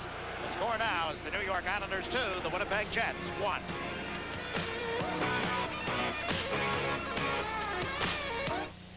What does it take to excel? It takes speed, reliability, economy. It takes express mail next day service from the post office. We'll deliver your urgent packages overnight. And our 2-pound pack is just $9.35, about half what most others charge. So next time, use the service that delivers over 95,000 packages on time every day. Express mail service. We deliver excellence for less. Play just underway as the Islanders move the puck at their own blue line. Smale brings it back in on right wing and was flattened on a check from Langevin. Pearson around to Trottier. He's checked at his own end of the ice. Pearson picks it up, gave it to Langevin, or at least attempted to, and the puck goes up to Gilbert. Back to Langevin. Now to Pearson. Stephanie Pearson to Langevin. The Islanders content to play in their own end of the ice, and then Langevin's effort to get it to Gilbert missed and goes the length of the ice. They get a whistle as a result. Well, it's not that the players don't like him, and he's not in the penalty box, but yes, that's Billy Smith sitting on the Islanders bench. Well, he's a little removed from it, but he does get his own little seat. I told you, those goaltenders have their own union. They're loners. They like to be by themselves. There's a good example. I'm only teasing. And the backup goaltender over on the other bench is the goaltender of note with the U.S. Olympic team, Mark Barron. Played his first game in the NHL here on Monday night. Lost in overtime to the Edmonton Oilers, but played very well, I'm told. His very first shot that he handled in the National Hockey League was off the stick of Wayne Gretzky. There's the mark. I hope he stopped it. He did. Oh, there he is as we take a look at him. Sitting best seats in the house. Right there on the end of the bench. People to talk to. They've gone through some goaltenders this year. I think of the games against the Islanders, Brian Hayward, and one in particular was brilliant. They had acquired Mike Weiser from the Hartford Whalers, but apparently Sotard ticketed as number 1 at the moment, and Barron, newcomer, second in command. Here's Lukowicz with the puck. Back to Howard Chuck, and his shot went off Brent Sutter. Flatley cleared it out over the line, but they ruled it was a hand pass, and they've called a face-off in the New York Islanders zone. No, I guess really the controversy that surrounded Pat Flatley in the last game of the Olympics, Canada versus Sweden, when he was thrown out of the game for allegedly having run into the linesman. Talked to him about it Monday, and he just shook his head. He said, I didn't touch him. I brushed him, but he said, I didn't hit him with the stick. I didn't hit him with anything. Really, As Bill Torrey said in the press conference Monday morning, the decks were stacked against the Canadian and American teams at Sarajevo. Brent Sutter just shot. Babbage can shoot them, Jakes. We talked about his shot before. Sutter goes down, sliding in front of that puck. You know it hurt him. Look at the shot. The courageous Brent Sutter going down, making the stop off Babbage. Tell by the way he's holding his stick and the way he's leaning over now as he gets ready to take the face-off. Al Arbor spotted it also. Out goes Butch Goring, and off goes Brent Sutter. Give him a little time to recuperate. That puck had to hurt. I don't care how much padding you have on your body. A shot that hard has to hurt. Al Arbor went down to speak with him. Trainer Ron Waskey checks in with Brent Sutter as well. As Tonelli gets into the Winnipeg zone, a neat move around Babbage. Recovers the puck. Get it out in front. Flatley shoots. Good stop by Sotard, and the rebound is cleared ahead from McLean. McLean to Lukowicz. Gets into the Islanders zone. Shot and score! Lukowicz. He's another one with speed. A jet. A Winnipeg jet. Down the left wing side. Look at the chance here for Flatley. All alone in front. Good shot by the youngster. Cleared away. The pass goes to McLean to Lukowicz. Watch him shoot in stride. He quickly let it go right between the legs of Roland Melanson on a pretty play as McLean on the right wing side hits Lukowicz. The puck is rolling on him. He shot it anyway. A hard shot as it went quickly between the legs of Roland Melanson. And the score is tied again. This time at 2 apiece on Lukowicz's 20th goal. It comes at 10:36. Period 2, midway through the period, and the game tied 2-2. Nystrom, LaFontaine, and Bourne move out. Nystrom has dumped it into the Winnipeg zone. LaFontaine gets in first. It's hauled down. They're calling icing anyway for one reason. I'm at a loss to explain. LaFontaine. Questionable play, Jake. Not so much on who touched it, but watch what happens here as Picard, number 3, pulls on the left arm of Flatley. The linesman has his arm in the air, signaling an icing, as Picard interfered with LaFontaine. LaFontaine was in ahead of Picard. Easily could have touched the puck, but Picard pulled him away and then knocked the puck with his stick, creating the icing. Ron Wilson will take the face-off against Bourne. And the draw is cleared down into the Winnipeg zone. Picard will go back for it. He and Waters on defense. Wilson is centering with Lundholm. And Brian Mullen. Mullen just gave the puck to Wilson. It comes into the Islanders zone, dumping it around the boards. Melanson cuts it off. Lays it up to Bourne. Bourne across to Nystrom, but out of his reach, and Babbage was there. Picked up by LaFontaine. Trying to get it to Potvin, and it didn't work. A chance for the Jets, and Potvin stepped into Mullen with a good hit. Mullen recovers.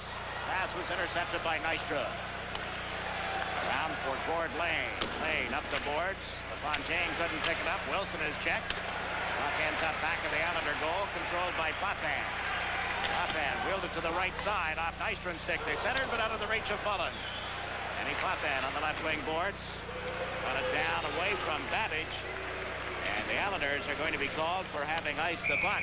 We have 8 minutes and 7 seconds left in the second period. A break in the action. The score tied 2-2.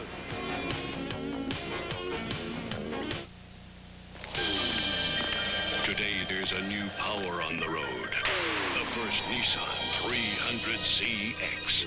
3 liters of fuel-injected turbo-thrusted V6 motion. 200 horses strong.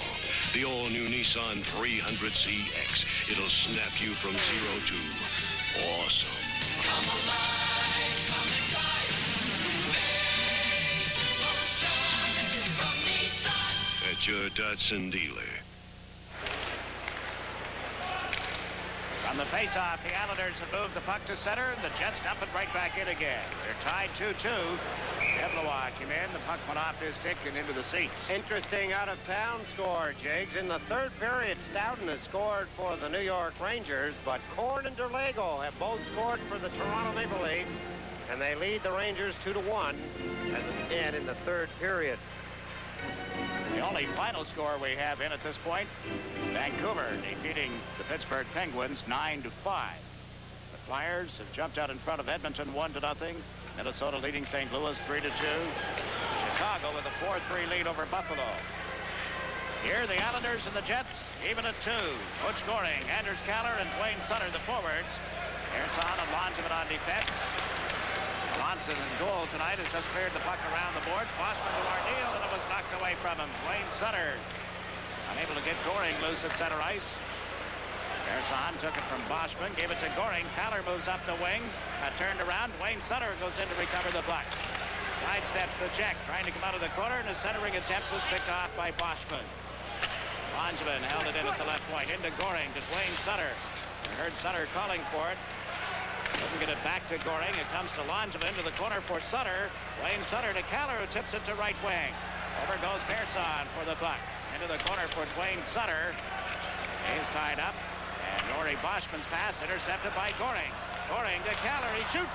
Good stop right on the goal crease. As play continues, the Jets come up with the puck. Arneal at center ice. Dumps it into the Islanders' zone. Doug Sotard has made some excellent saves in that Winnipeg goal tonight. Here's Bossy on his off wing. Mike Bossy waited for Trottier, and then the pass was intercepted. The Jets come over center ice. Steen on right wing has Fail with him. Steen taken up by Janssen, and Melanson cleared it to Greg Gilbert. Gilbert around the boards. Waters knocked it down. It came outside the line, shot back in offside. And play has been called. We now have 6 minutes and 22 seconds left in the second period. A break in the action. This game is coming to you from the Winnipeg Arena.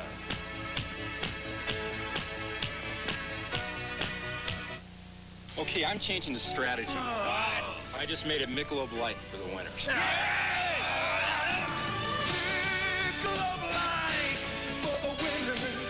Would a bunch of guys really play this hard for a beer? Well, it is Michelob Light, the rich, smooth taste you can compare to any beer you like. Michelob Light for the winner. You know what I like most about winning this game? What?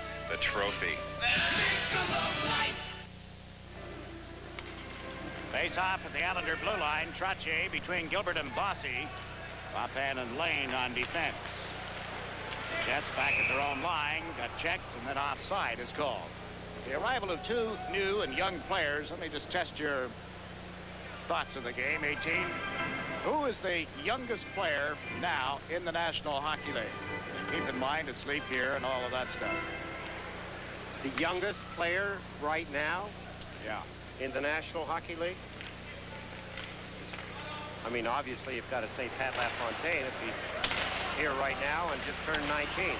Well, I didn't mean in this game. I mean in the entire league. There's a player playing tonight who is celebrating his 6th birthday today. And there is Greg Gilbert testing Sotard. Catching glove save. Bossy picks up the puck on left wing in front to Trottier.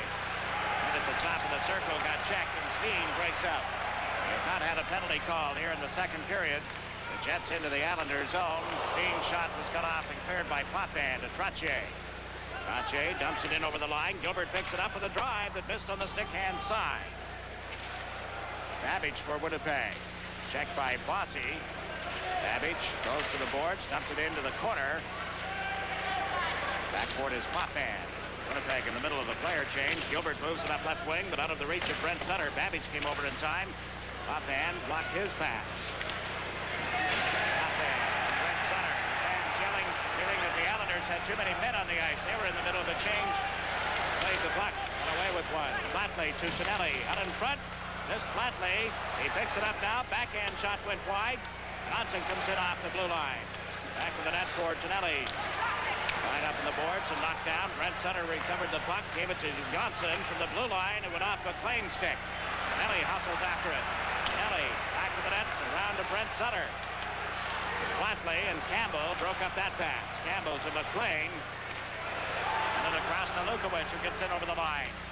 To Howardchuk, who was taken off the puck. Kenny Morrow is back. Morrow, long pass to Tonelli. Cross 2 lines, and that's offside.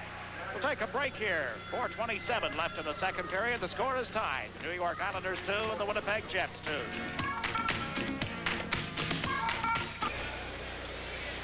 The Winnipeg Jets have lost only once in their last 5 games.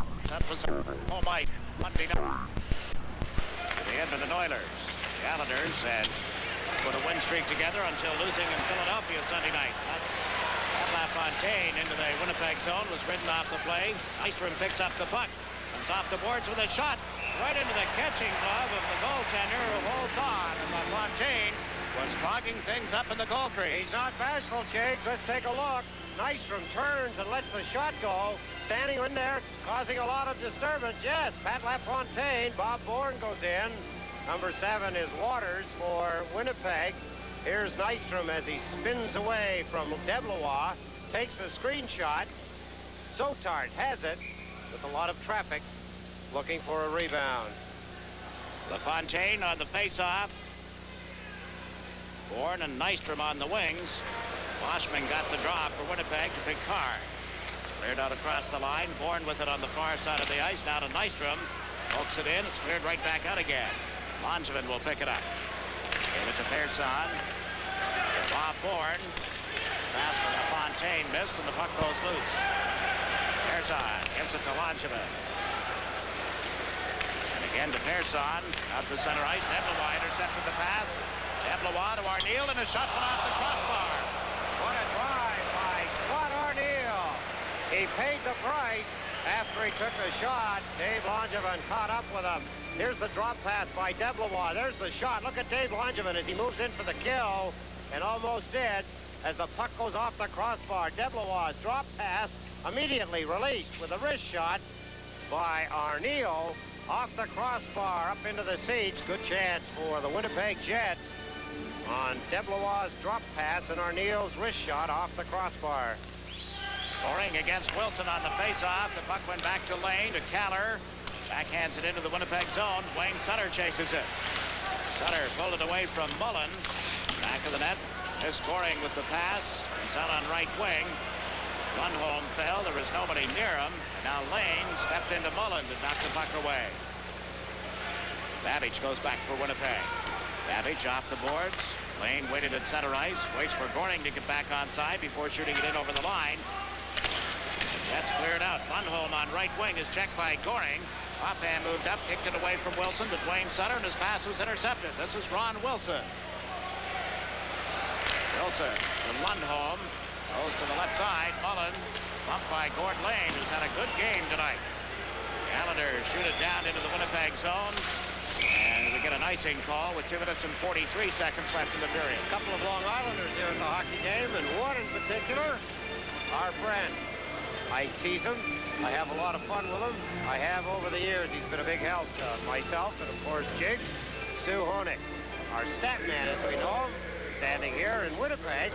Once a year, at least, he does a road trip along. Also here, Fran Stein from Long Island. So I'd like to make mention to hi, Mom and Dad back home. They made it safe. All right. Move on to Toronto, too, I believe, and catch the game there on Saturday night. Yeah. Stu's on a road trip. He was in Philadelphia. Here he is in Winnipeg, and he's going to be in Toronto. All right. Must be independently wealthy. No question. He works for your friend and mine, Nelson Doubleday, over Doubleday Books in Garden City. So that explains the whole thing right there. He's got to have a lot of money, right? You're on Nelson's payroll. You're set. Just ask George Foster or Bill Webb or any of those folks. Absolutely.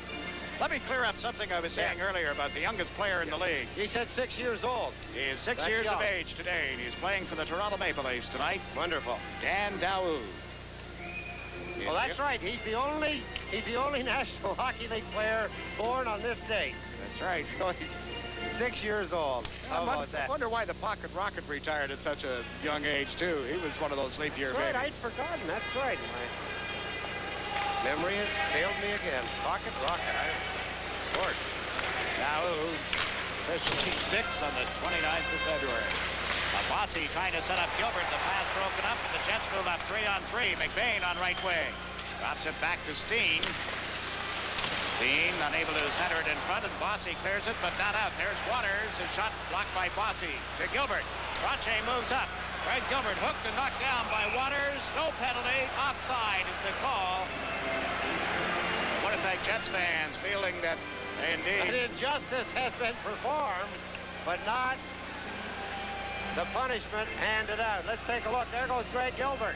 Waters, number 7, he was caught in the plays. A defenseman pulled him down from behind And if it sounds like crying, I don't mean it that way. I'm reporting what we're all looking at.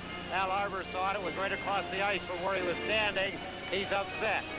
That is the kind of a play that Brian Trottier is giving a little of his views to referee Hallover. Pretty flagrant hooking from behind. We'll have to wait and see what the first penalty he hands out after that particular play is going to be. He has not called a penalty in the second period. Score is tied 2-2. Howard-Chuck got an assist on that goal by Lukowicz back at 10:36. There's Mayo with a rising shot off the blocking glove from Melanson. Jets tried to center one. It was broken up and cleared neatly by Thomas Janssen and out into the center ice. That's forced the Islanders back. Delayed offside in effect as Janssen gave it to Morrow. A minute and a half remaining in the period. Morrow carries it over the Winnipeg line and couldn't get around Campbell, and Sotart fed it off to Babbage. Babbage plays it up the middle and bounced off Lukowicz to McBain. Across the Steen, but out of his reach. Brett Sutter to Gilbert. Gilbert at center ice. And on his effort to get it into the Winnipeg zone, now Janssen dumps it around the boards. It'll be picked up by Campbell. Campbell put it right on Flatley's stick, but offside as he took it outside the blue line. Dangerous play at your own end of the ice. Sniping on the play, Pat Flatley. Showed a lot of poise, Jakes. I love to see the young players come into the league with the kind of attitude that both these youngsters have. They're fine young gentlemen, the kind I've often said, but if they're the right, yeah, he's the kind if your daughter came home with, you would not be upset at all. Very polite, as of course Pat LaFontaine. I often say that the Islanders, and I know for a fact, when they draft players, personality has a lot to do with it. And he will be visiting with both the two Pats on our second intermission coming up. We're into the final minute of the second period. The Jets clear the puck out to center ice where Persson has it. Over to Langevin, back to Stefan Persson. Flatley, Brent Sutter, and Tonelli move up. Tonelli carrying the puck across the line. The pass to Brent Sutter, he shoots. Sotart just got a piece of it. Langevin dumps it back to the net for Tonelli. Tonelli centered, went off Lukowicz, and is cleared to the right wing for McLean. He overskated it and got it into center for Howard-Chuck. Can't get through the Islander defense. Howard-Chuck holding on to the puck to McLean, and what a save by Melanson as McLean drilled it immediately. Picard has to go back into the Winnipeg zone. 15 seconds left in the period. Picard missed Howard-Chuck with the pass. Persson gives it to Langevin. We're tied at 2-2. Langevin a long shot. Sotart put the stick in front of it. Howard-Chuck picks it up in the corner. Ridden into the boards. LaFontaine tying up Howard-Chuck, and that's all for period number 2. Each team scores a goal. Neither team takes a penalty. And after 2 periods of play in Winnipeg, the score remains tied. It's the New York Islanders 2 and the Winnipeg Jets 2. Eddie and I'll have a recap of the second period right after these messages.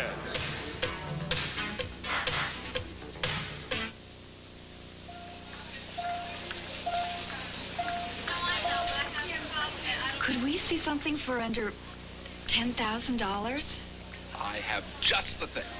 The 84 Buick Skyhawk. It has a base price of $71,333. No wonder Buick is the only domestic car with a sales increase for the past 4 consecutive years. Gee, it's perfect for you, honey. Can you wrap it? If you price a Buick, you'll buy a Buick.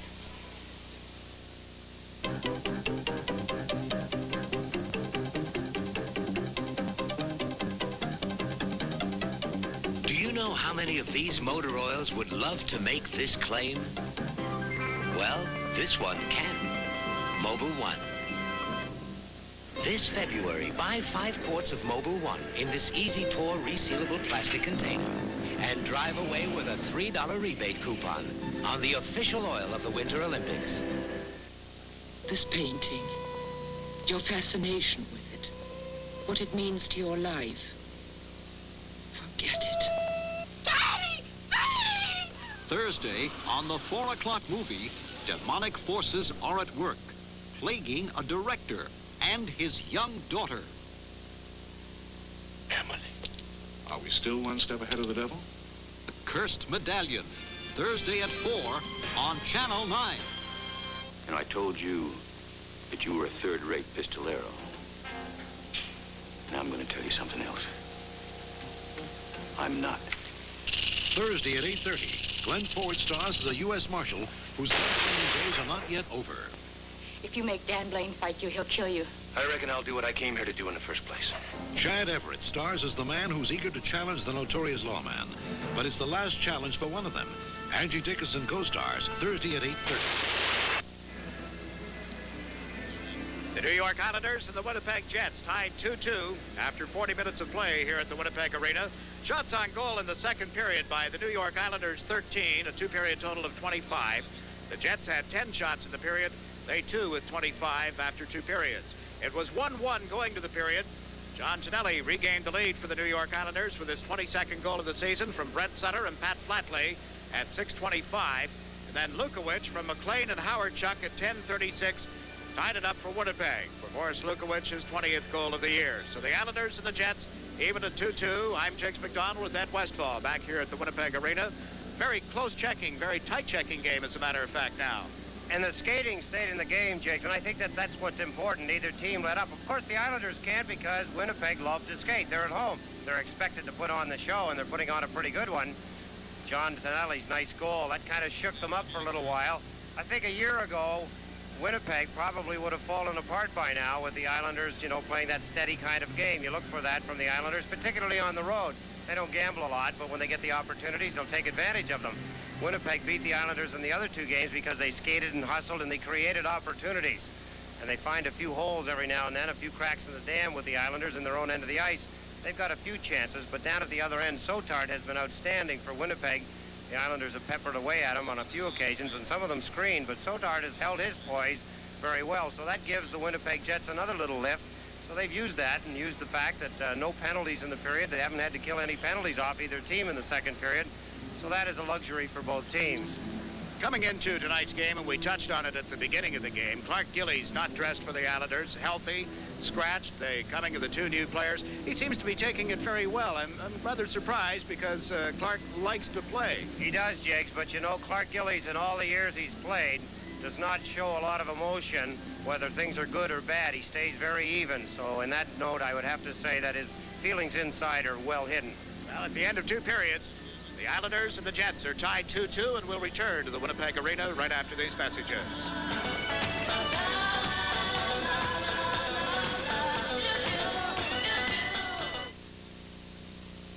If you've been putting off those home repairs or driving a car that drives you nuts, you should get a goodbye loan from the Bank of New York. We've got home improvement loans and loans for new and used cars, all at guaranteed fixed rates. So say goodbye. Goodbye, old clunker.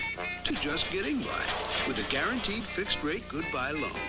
Only from the Bank of New York. Call Action Phone and apply for yours now. At last, one airline has done something unique for America's senior citizens. For only $1,199 each, we can travel anywhere Eastern flies in the U.S. for a year. So we're going to visit our niece in Boston, our kids in L.A., and dear old Mom in Florida. If you're 65, you qualify. Your Get Up and Go passport also entitles you to major discounts at participating hotels. Call Eastern or your travel agent for details. Eastern's Get Up and Go passport. It was worth waiting for.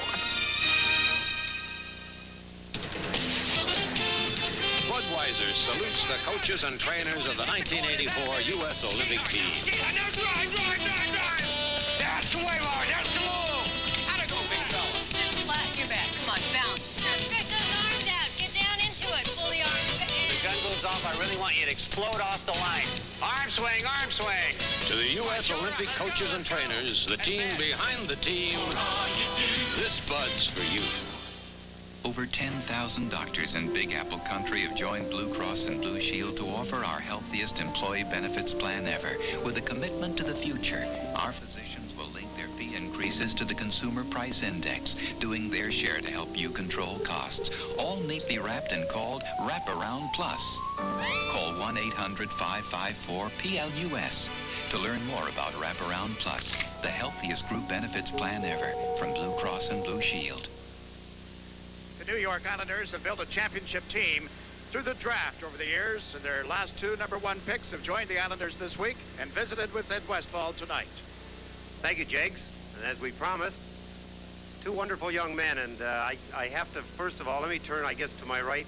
And Pat LaFontaine my first thoughts were back when I was sitting in your position, my first National Hockey League game, nerves obviously, but you know, for a young fella starting his National Hockey League career, you've had a lot of experience. You played for the Detroit Midgets a couple of years ago, then you played in the Quebec Major Junior League, and now you're in the National Hockey League. Does any one of the beginning games, and along with the Olympics, of course, does any one of the beginning games supersede starting in the National Hockey League? Well, I don't think so. You know, as a kid, my first goal and dream was always to be an NHL hockey player, and as I got older, I kind of developed an Olympic dream watching the 76 and even more so in 80. So like you say, I learned a lot, and I think the experience has helped me so much. And I'll tell you, things happen fast, and it seems like you said, I was just a midget the other day, and now you're here starting your first game, and I've learned to enjoy it, and it's been fun, and I just hope it keeps continuing, and I'll keep enjoying it like I have. Pat LaFontaine, let me ask you this also, that when you were first drafted as an Islander, what was your first feeling? Oh, it was a surprise at first, because everyone was telling me I was either going to Detroit or Hartford. So I tried to go in there just with an open attitude, and you know, whatever happens is going to happen. So when the Islanders picked me, it was kind of a surprise. I wasn't expecting it, but it was a really good surprise. It was a great surprise, and I'll tell you, I had to hit myself the whole day and say, you're drafted by the Islanders, and it was a great thrill, and I'm just really happy to be here. I saw the interview with John Madden. What were your thoughts about John Madden? He's such a great guy in all of our eyes. Yeah, he was really nice. He was nice to the interview he did, because we worked hard and things didn't go right, and we had hoped to do better, and he went about it a nice way, and it was real nice what he said. You were glad to get home, obviously, after the Olympics and see the family? Yeah, I saw them over there. My mother and father and sister, and my grandma and grandpa even came, and it was nice to see them, and even more so at home, because I got to relax and kind of, you know, put things in perspective and then get ready to come here. So I'm really excited about tonight. Pat LaFontaine, thank you. Let me go over here to my left a little bit, and on the other side, another Pat, not to get confused with Pat LaFontaine, Pat Flatley from Toronto. And you've had an interesting career. You've kind of gone a different route. You didn't go to the junior hockey like most players. You went the university route. What are some of the advantages, do you think, of playing university hockey before you prepare for the NHL, or on your preparation for the NHL? Well, for myself, personally, I dropped out of competitive hockey really is out in grade 10 and played for my high school team just because I wanted a lot of practice time, because I had to work on a lot of my skills and that was the best route to take. As far as going junior, my brother went junior and he got injured, and he was behind in getting his education. I wanted to get as much schooling as I could, and plus, you know, Bob Johnson was coach there, and I knew I'd learn a lot from him, and I think the practice time was probably the major reason, that and the education. You must be reading my mind. I was just going to ask you who your first coach was when you went to the University of Wisconsin. Yeah, it was about Badger Bob, and that's what they call him in Calgary now. Did you enjoy working under him? Was he a big help to you? Really big help. He's an excellent motivator, and he's a really good teacher. And now that you've finished with the Olympics, you beat, of course, your teammate, the opening game. Have you guys discussed all of this before? No, we never. Well, actually, during the year, we never knew each other. We just, you know, we'd shake hands after a game of that and say hi to each other, but we never really talked. Other than the Olympics was the first time we met, sitting around in the cafeteria. And we never really talked about the Islanders there either. It just didn't seem like the right time. I'd asked Pat LaFontaine about his reaction when he was first drafted by the Islanders. What was yours? What were your first thoughts? Well, I was really excited, actually. Just be going in the first round was a great excitement. The Islanders made it even greater. Well, Jimmy Devellano talked to me before the draft and told me that there's a good chance I might be going there. So isn't that considered tampering? No, it was just kind of I think it was kind of a character test or something. But anyways, during the draft, it was 21st, came around, and I was a little nervous up there, sweat going. But Pat Flatley, let me ask you, when you were coming along as a young player, did you have a player in the National Hockey League that you looked toward and wanted to be a little bit like? And if it was, who was that player? Well, when I was really young, I really liked Wayne Cashman and Terry O'Reilly. I liked the Bruins a lot. But as I got older, a lot, you know. That's a great selection of Boston Bruins, huh? Yeah, and then, you know, naturally, John Stanley and Bobby Nystrom, you know, they're excellent. I really like the way they play, too. Let me go back just quickly as we sign off to Pat Flatley to say to Pat LaFontaine the same question. Did you have a role model growing up in the Detroit area in the National Hockey League? Yeah, I think Guy Lafleur was always my favorite hockey player, and Gilbert Perreault, because I used to, you know, sit in front of the TV when the playoffs came, and I'd be watching those, you know, when I was young, and I just really liked them a lot. And now today there's so many great players, but he was always my favorite. Two great young players we're going to see a lot of in the future. Now let's go back up and join Jigs McDonald. All right, Eddie, tonight's guest will receive the original members-only strap collar jacket. It's today's most exciting, most wanted jacket. Members only. When you put it on, something happens. At fine stores everywhere. Pat Flatley with a goal and an assist. The Islanders and the Winnipeg Jets tied 2-2. We'll have some highlights for you when we return to the Winnipeg Arena right after these messages.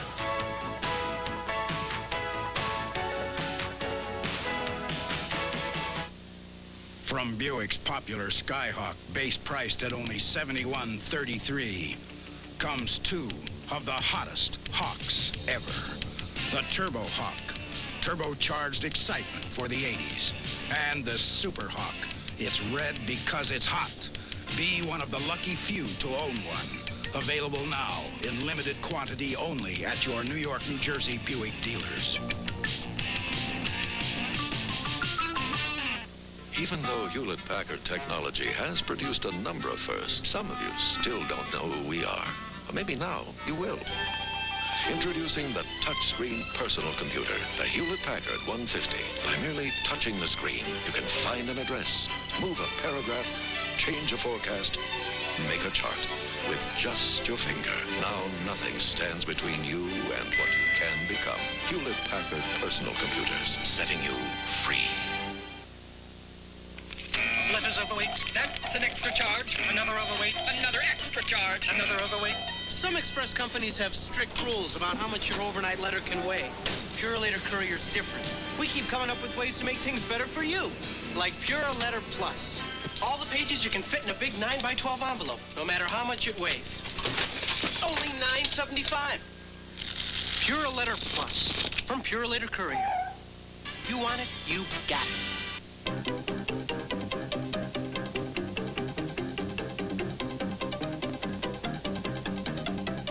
Do you know how many of these motor oils would love to make this claim?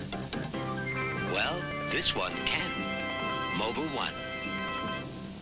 This February, buy 5 quarts of Mobil 1 in this easy pour resealable plastic container and drive away with a $3 rebate coupon on the official oil of the Winter Olympics. Jakes McDonald and Ed Westfall back at the arena in Winnipeg. The score tied 2-2. They've corrected the shots on goal, giving the Islanders 14 in the second period, so they now are out shooting Winnipeg 26-25. But the game is tied 2-2. Eddie with some highlights. Thank you, Jakes. Let's take a look at the goals. First, the Islanders, they struck in the second period at 6:52. That's Flatley as he kicked the puck to Tonelli. There's the shot. Good stop by Sotard, but the rebound with John Tonelli unprotected in front of the net. He lifts it over Sotard. Let's take a look again. Here's the pressure by the Islanders, the forechecking of Pat Flatley in behind the net. He gets the puck along the boards in his skates, and he kicks it. Kicks it to who? John Tonelli. He gives it to Brent Sutter. Look at that shot. Look at the nice stop by Sotard, but the backhand shot of John Tonelli is over the sprawling Sotard. Tonelli's 22nd of the season for Brent Sutter and Pat Flatley at 6:25. Made it 2-1 Islanders. Take a look down at the other end of the ice as Flatley gets another opportunity. Nice stop by Sotard. He had a busy period. The puck is cleared. It's cleared onto the stick of Paul McLean as he races out through center ice. He gives it to Lukowicz. His quick shot, a beauty, a wrist shot right between the pads of Roland Melanson. On the fly, Lukowicz put it between the legs, and it's in the net and tied the score at 2 apiece. Look at the nice flat pass by McLean to Lukowicz. And Lukowicz, as he finishes it, a hard shot between the legs of Roland Melanson. Lukowicz is 20th of the season. McLean and Howard-Chuck. It was Howard-Chuck that cleared it in front of the goaltender. At 10:36, Lukowicz tied it at 2 apiece. That's where we stand right now. You see the Winnipeg Jets returning to the ice. The Islanders are already out there getting ready for the third period. A reminder that reservations are now being taken for the 1984 New York Islander Nassau County Summer Hockey School. The school will begin on July 9th and run through till September 1st. This year, both 1- and 2-week sessions will be available to boys and girls ages 7 to 18. As in past years, the last 2 weeks will be reserved for the advanced player. For more information and a brochure on the 1984 New York Islanders Summer Hockey School, call Cadillac Park. The Islanders practice home, area code 516-935-3501. The Islanders get some help, Jigs. It's been flashed on the board here at the Winnipeg Arena. The game is over. Toronto has defeated The New York Rangers, 3-1. Derlego with his second goal of the game made it 3 for Toronto. Stoughton had the only goal for the New York Rangers. So the Rangers, an opportunity to go into first place tonight, is lost. There he is. What a first couple of periods that young fella's having. And you know, to listen to him, Wayne Cashman. Yeah, how about that? And they have the other young diggers, man. the hard workers. Yeah, they have the other young man. Mentioned Guy Lafleur. Whatever happened to the players who idolized the Howes and the Jeffrey Wait a minute, Arts? I was going to give him heck. I thought maybe say, well, Ed Westfall. Or well, you said he was intelligent going into it, remember? You got that right. Third period underway, and we're tied 2-2. Smale with the puck. A long pass to Steen on right wing, but Potvin was there to clear it. Picard waits for his teammates to get back and shot it high and then went over the head of Randy Mitten, the linesman, and up into the crowd. 24 seconds into the final period. Last meeting of the year between these two teams. The Jets had outscored the Islanders 8-5, outshot them 75-59 in the two previous games, winning here in overtime in December and defeating the Islanders at the Nassau Coliseum earlier by a score of 4-2. Ryan Trottier between Greg Gilbert and Mike Bossy for the Islanders. On defense, Potvin and Lane, and the puck is shot around the boards. On Potvin's stick to McBain, who tried to cut in. Lane was there to clear it. Now Smale with a shot, knocked down in front by Potvin. Smale with it again at the blue line. It spun up into the air, and Trottier trying to clear it, could not. Bossy dumps it out into center ice. Waters backs in over the Winnipeg line and cleared it up the boards. Right to Bossy, comes into the Winnipeg zone. Trying to get around Waters, gave it to Trottier. And Trottier centered off the skates of Gilbert. Potvin gets it in the corner to Trottier in front. Gilbert couldn't knock it out of the air. Bossy lets one go off Gilbert's stick and wide. Picard ties up Gilbert. The puck came loose. Robert Picard is checked. Trottier around to Bossy. Bossy trying to center one. Picked off in front of the net by Smale to the left side to McBain. McBain shot it in off the stick of Melanson, and back goes Gordy Lane. Potvin waits back to the net, tries the left side with a pass to Trottier, across to Pat Flatley. Flatley comes over the line. Flatley backs to the wing, laid it across to Brent Sutter, who just come out. Sutter in deep, centers out of the reach of Tonelli, and it went right to Lundholm. He's checked by Tonelli to Brent Sutter. Sutter unable to get it back to Tonelli. It comes to the point for Thomas Janssen, who cruises in, and his shot was deflected. Tonelli back of the net, missed Flatley with the pass. Morrow moved in, couldn't get there in time, and here's a break for Lundholm. A try, Melanson makes the save, and the puck goes up into the seats. There's a break in the action with 18 minutes remaining in the third period. The score tied. Islanders 2, Jets 2.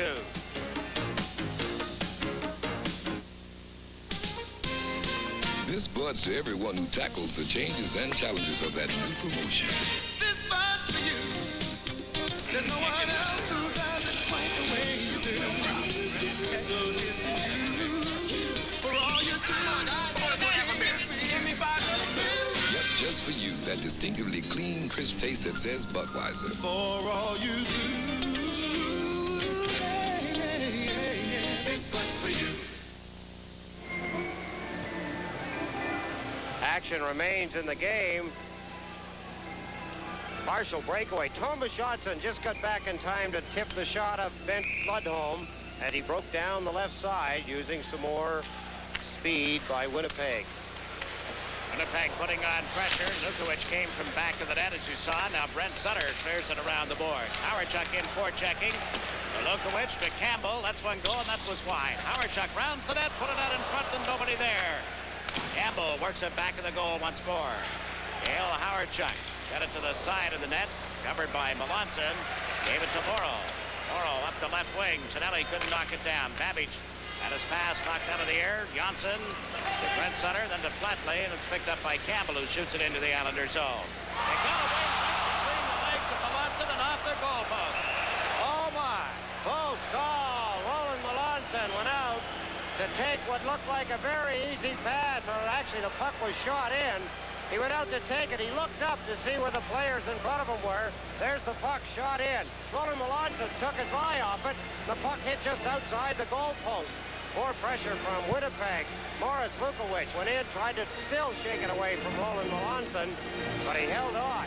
There used to be a rule, I should say, in the National Hockey League that a goaltender couldn't freeze the puck without making contact with the goal line. He could not go behind the net or behind the goal line and hold on to the puck. I think that's what Deblois is talking about now. Lukowicz went in quickly. Roland Melanson misplayed the puck. It went right between his legs and hit the outside of the goal post. And then he fell on the puck behind the goal line. And I think Deblois,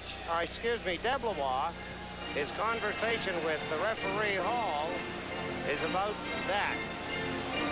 Yeah, I gotta think so. In any event, the Islanders have a face-off in the circle to the right. Boschman on the draw against Bob Bourne.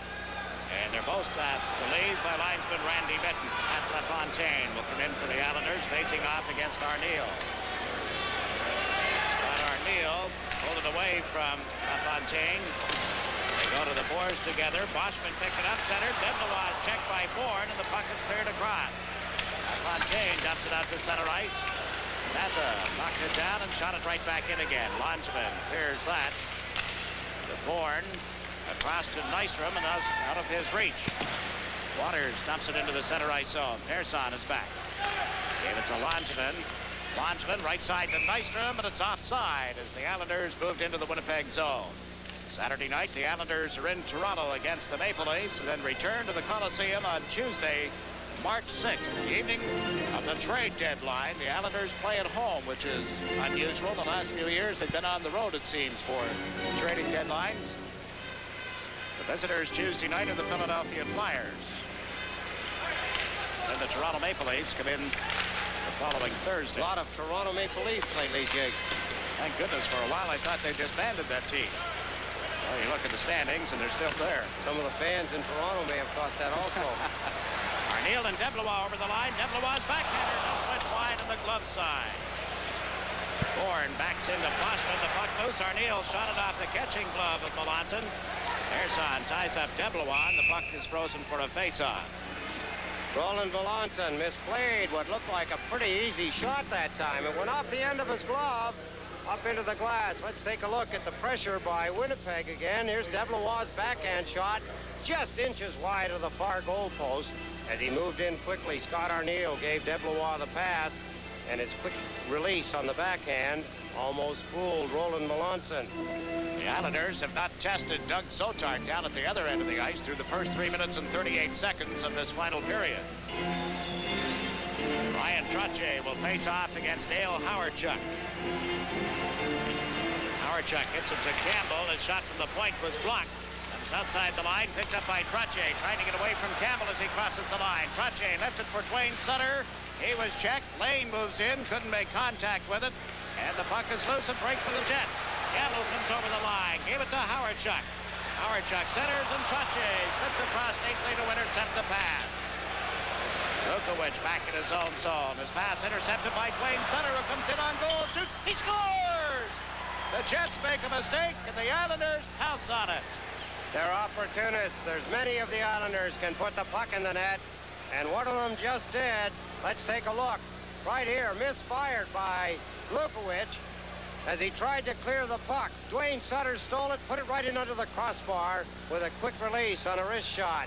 As Sotart made a last-minute stab with his glove, but he was too late.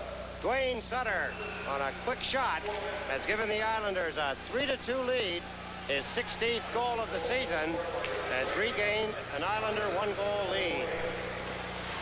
Rangers had an opportunity to climb into first place tonight, briefly, depending upon the outcome of this game, but they were defeated in Toronto 3-1. They have 79 points, the Islanders with 80. A victory here would make it 82, and Keller comes over the blue line. Anders Keller's shot, good stop by Sotart. The rebound loose and cleared by Babbage. Here's Keller trying to stuff it in from the short side. It's cleared out across the line, and a break from McLean. He and Lukowicz move up, Potvin back.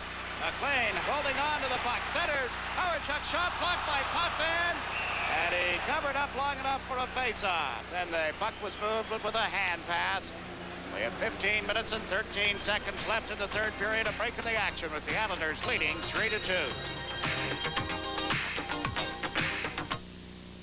At last, one airline has done something unique for America's senior citizens. For only $1,199 each, we can travel anywhere Eastern flies in the U.S. for a year.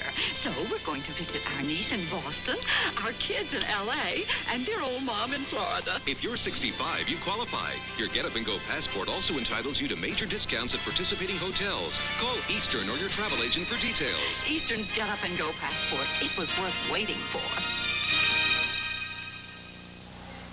Dale Howardchuck not having a good game again tonight.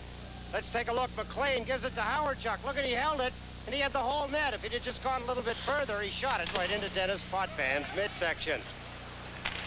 Now the Islanders move out. Trottier, Bossy, and Bourne. Bourne is replaced by Gilbert, and the puck goes to the center ice strike. The pass to Smale. He was checked by Morrow. He loose and a drive off the post.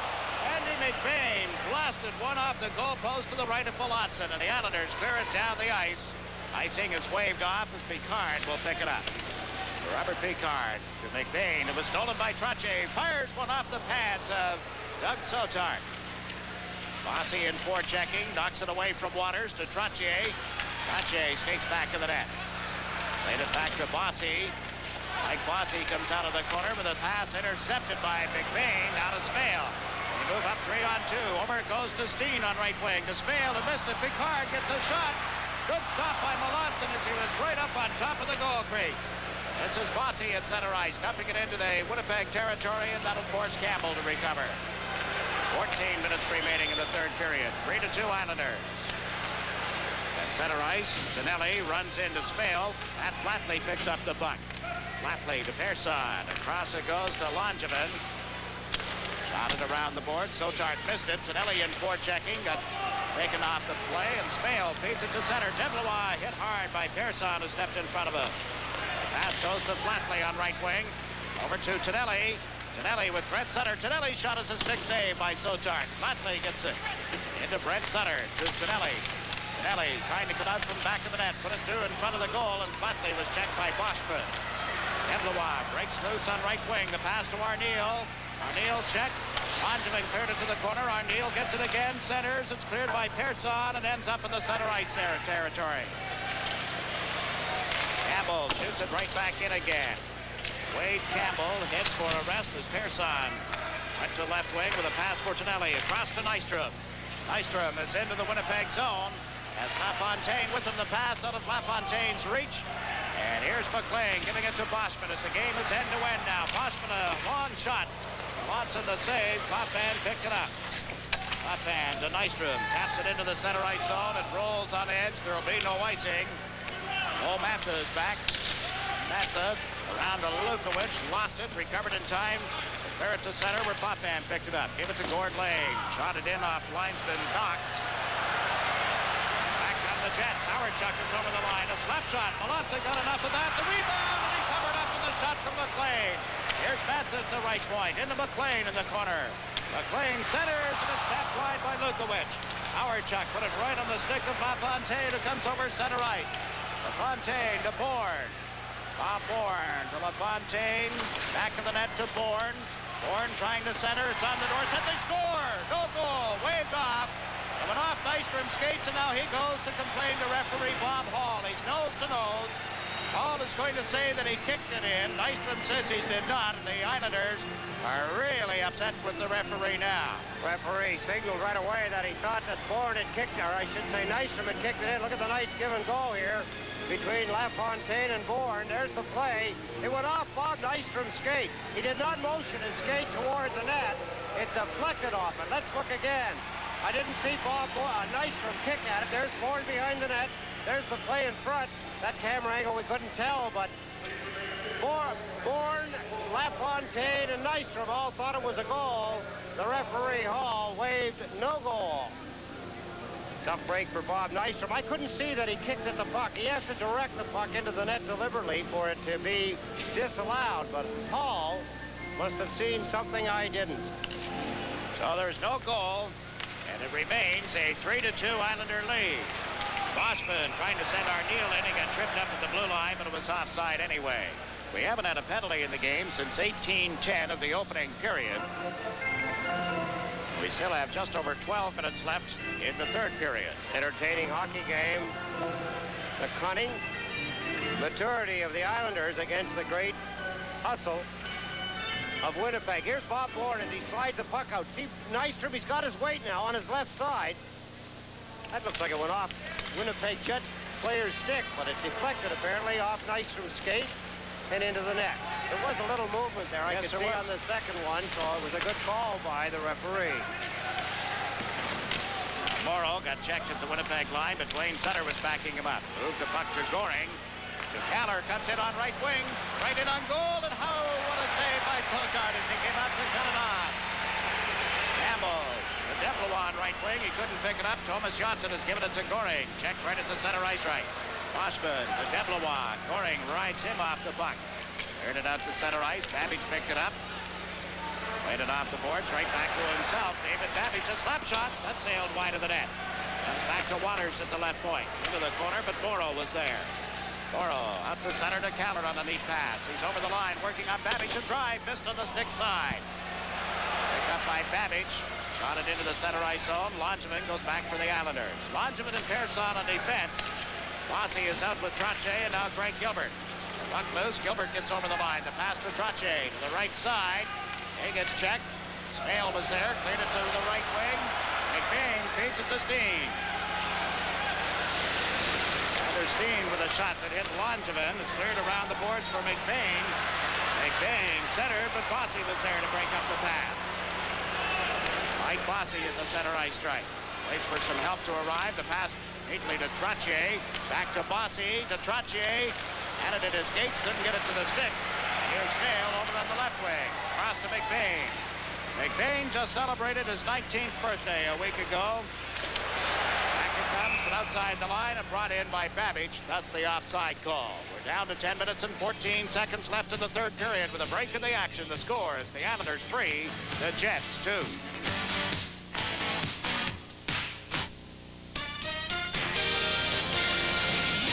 This Bud's for everyone who takes the power and sends it down the line. This Bud's for you. For all you do, the king of beers is coming through. Yeah, just for you. That distinctively clean, crisp taste that says Budweiser. For all you do, this Bud's for you. Kudos to our crack camera crew here at the Winnipeg Arena. Great bunch of guys and girls to work with here. That second camera angle that they showed us, Bob Nystrom, you could see the intent as he lifted his left skate and directed the puck. Good call by the referee. Now the Islanders have been called for having iced the puck. The face-off comes all the way back. Well, the next game for you on WOR with the New York Islanders will be on Sunday, March 11th. The Islanders and the Pittsburgh Penguins, 7:30 from the Civic Arena in Pittsburgh. And the following Sunday, March 18th, the Islanders and the Hartford Whalers at 7 p.m. And on the 22nd of March, it'll be the Islanders and the Boston Bruins, and that'll be a 7:30 start on WOR TV. One more game during March. That's Sunday the 25th. The Islanders at Buffalo against the Sabres, a 7 o'clock start. The face-off, Mata let one go that hit McLean on the back. He and Flatley fall together. McLean has been shaken up. The Potvin took the puck away. Gave it to Pat Flatley. Flatley checked in his own end. Lane over to help up. Flips it up into the center ice zone. Mantha came back for it. Mo Mantha. Long pass, misses Howard Chuck. Down into the Islander zone. Gordy Lane will go back, and we'll have an icing call here against Winnipeg. You know, prior to this season, there was only one recorded penalty shot for the Winnipeg Jets. Do you know who took that penalty shot? No, I don't. Should I? No. Well done, Jake. Well done. Well, it was Peter Sullivan. Stopped by Minnesota's Gary Edwards. October 19th, 1979. Have there been any more this year? Not that I know of. First one against the Winnipeg Jets was by Anders Kaller. Peter Sullivan, if you were wondering, is now playing in Switzerland. Obviously, he didn't score. Peter Sullivan. Bonte Fontaine between Nystrom and Bourne for the Islanders. Morrow and Johnson on defense, and the Jets clear the puck to the center ice where Bourne picked it up. Boston to Devlois with Boston as they move in. The shot, and save, the rebound. Oh, Melanson just got enough of it. Boston with a golden opportunity. Melanson reached back with the stick and was able to smother it. Winnipeg have had some opportunities in the third period. None better than this. Here goes Devlois. Held the puck. Morrow bothering him from behind. There's a shot. Good stop by Roland Melanson, and as Boschman tried to wrap it around Melanson on the ice, Melanson took it away from him. Had he been able to go up in the air, he could have easily put it in the net. Right here, he's off balance. He's got to get it away quick. He's falling, and as he slammed away at it, Melanson forced him to go wide. He hit the side of the net. Melanson then got a piece of it. Then he got all of it. Motley with his first. Tonelli is 22nd. Wayne Sutter is 16th. They're the goal scorers for the Islanders tonight. Picard with his 6th and Lukowicz is 20th. The goals for Winnipeg, 3-2 is our score. Trottier and Boschman in the face-off circle. Boschman is asked to leave. Arneal will take this face-off. Trottier won the draw, getting it to Morrow. Morrow around to Janssen. Knocked away from the ball. Shot wide. What an opportunity by Arneal. Bourne gives it to Nystrom as he comes to center ice. Back to Bourne. He's in across the Winnipeg line. Couldn't make the play. Devlois had the pass to Arneal. It was checked. Fontaine. Nystrom missed the puck at center ice. Bob Bourne goes back. Bourne, LaFontaine, and Nystrom. Bourne pulled it away from Boschman. Morrow missed Nystrom with the pass. Loose in the Winnipeg zone. Babbage got back ahead of LaFontaine, and we get an icing call against the Islanders. We have 8 minutes and 41 seconds remaining in the third period from Winnipeg with the score. The Islanders 3, the Jets 2. America has seen a lot of foreign cars lately. These boys rode in with a lot to offer, but American know-how never lost a battle yet, no sirree.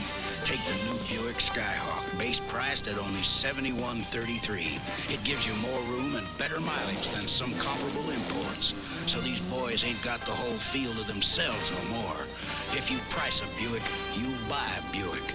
It's a great American car. Another opportunity for the Winnipeg Jets. Watch number 11, Arneal, right in front of the net, right there. Oh, good opportunity. Roland Melanson got a piece of it. Dave Langevin got a whole chunk of Arneal, sent him decked to the ice. Howardchuk takes the face-off against Brian Trottier. Cleared by Dwayne Sutter to Pearsall. Up to Trottier, plays it up the left wing boards to center ice, and Waters is there. Waters dumps one in across the line. Howardchuk goes after it. Put it out in front. Here's McLean with a shot. Melanson got a piece of that. Just enough to make the save. And Goring takes over. The pass to Langevin. Up to Caller. Relayed it neatly to Dwayne Sutter. Steps in around Waters. Picks up the puck. But it was offside. Another opportunity, Jigs. McLean this time for the Winnipeg Jets. Roland Melanson is concentration on the puck. Look at the move here. Howardchuk dropped the puck to McLean. There's the shot. Good stop. As Roland Melanson took it away, McLean was looking for the top left-hand corner as he headed into the net. There he is, Paul McLean. He's got speed also. Had a couple of opportunities in this hockey game. So far, he hasn't been able to get it behind Roland Melanson. Down to exactly 8 minutes remaining in the third period. The Jets trying to clear it out of their zone. They do. Lukowicz over the Islander line. Had trouble handling the puck. Dumps it back to the net, and it'll be picked up by Dave Langevin. The left side to Caller. Mantha pinching in from the point. Checked him. Here's McLean. Went to the backhand and lost control of it. Butch Goring comes over center ice. Goring, a Winnipeg native. Checked at the blue line. Lukowicz let it go to Howardchuk. Ian McLean across the Islander zone. Howardchuk to the backhand. Drop pass. Mantha scores.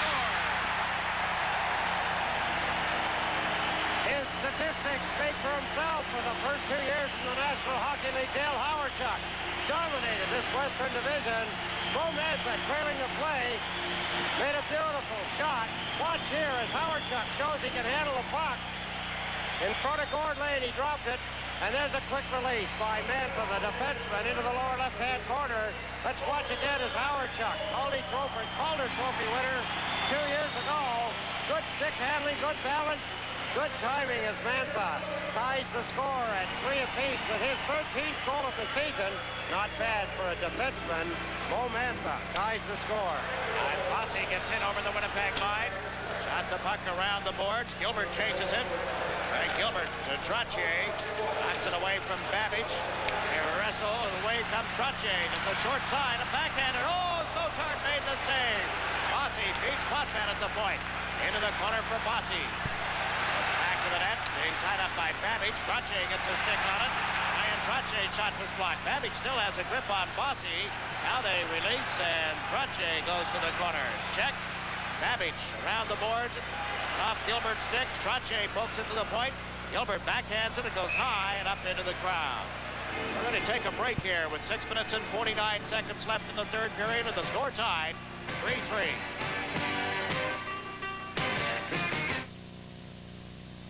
If you've been putting off those home repairs or driving a car that drives you nuts, you should get a goodbye loan from the Bank of New York. We've got home improvement loans and loans for new and used cars, all at guaranteed fixed rates. So say goodbye. Goodbye, old clunker. To just getting by with a guaranteed fixed rate goodbye loan. Only from the Bank of New York. Call Action Phone and apply for yours now. The Winnipeg goal, Mantha from Howard, Chuck, and Waters at 12:29. Getting them a 3-3 tie here in the third period. They have speed, Jiggs. We've talked about it. I talked about it 5 times in this hockey game. Mantha doesn't have a great deal of speed, but I'll tell you, when he's in the right place, he can put it in the net. 13 goals he's got this season for the Winnipeg Jets as a defenseman. The Islanders, Brent Sutter, Matt Flatley, and John Ginelli. Thomas Johnson and Ken Morrow on defense. This is Ginelli coming over the Winnipeg line. Ginelli, the pass into the corner. It'll be picked up by Flatley. Turns, banks it back to the net for Brent Sutter. Being bothered by Arneal as he chases the puck. Brent Sutter check. Evlois dumps it outside the blue line. Morrow back to Thomas Johnson. Over to Flatley. Flatley to Ginelli. Checked at the Winnipeg zone. Johnson moves up now. He comes over the line. Thomas Johnson centered one. Ginelli's got a stick on it. Knocks it out of the air. Back to Johnson. Thomas Johnson around to check. Then he's hammered by Boschman, and Arneal feeds it up to Campbell. Nate Campbell into the Islanders zone. The pass to Arneal. He shoots the lots of the save as he gets a split. And the puck ends up in the mesh at the side of the net. They'll keep coming at you, the Winnipeg Jets. They've got the Islanders backing up for a shift or two. Couple of good chances as they moved in. Arneal again. As you look at the matrix board here, showing 5:49 and the 3-3 tie, Winnipeg and the Islanders. Barry Long, the coach of the Winnipeg Jets. Good-looking young man. Handled his team pretty good. They put a lock on a playoff spot, and they've done very well. At this point in the season, Winnipeg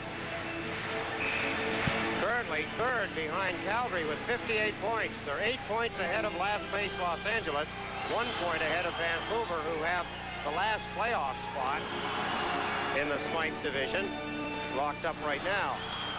St. Louis has defeated Minnesota, so that means the Blues remain 5 points ahead of the Toronto Maple Leafs for the last playoff spot in that division. What a interesting race going on all over the National Hockey League as we come down the final 15 games. Bourne is into the Winnipeg zone. Checked by Robert Picard. Nystrom runs into Howard Chuck in a heavy collision. LaFontaine gets the puck back to Langevin. His shot from the point was blocked. LaFontaine a drive off the shoulder of Sotard, and Howard Chuck slaps it around the boards. Lukovic shoots at the length of the ice. Good chance, Jiggs. Good chance for Pat LaFontaine. He tried to go high on Sotard. He's seen all of the good low shots taken away as Sotard works so well with his feet. Bob Nystrom up close. He likes to hit. He likes to hammer. You can see Howard Chuck look back, see him coming, and then boom. He and Lukovic run into each other behind the net. Nystrom retains his balance. Lukovic went flying. LaFontaine shot as he tried to pick the top of the net.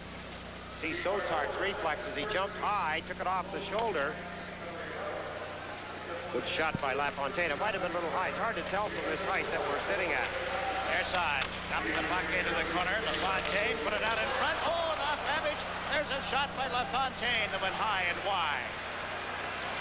Lukowicz being checked by Bourne. LaFontaine trying to dig it loose, cannot. We're going to face off to the left of the Winnipeg goal. First time in the hockey game, Jakes, you see Winnipeg covering up now by freezing the puck in their own end of the ice.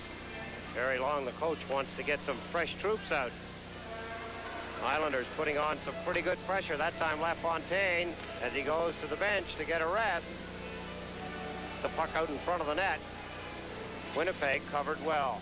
You know, I was looking at his skates down in the dressing room earlier tonight. So many of the players have gone to the new Micron or whatever it's called, the various valves. He relies on the old Bauer tube skate.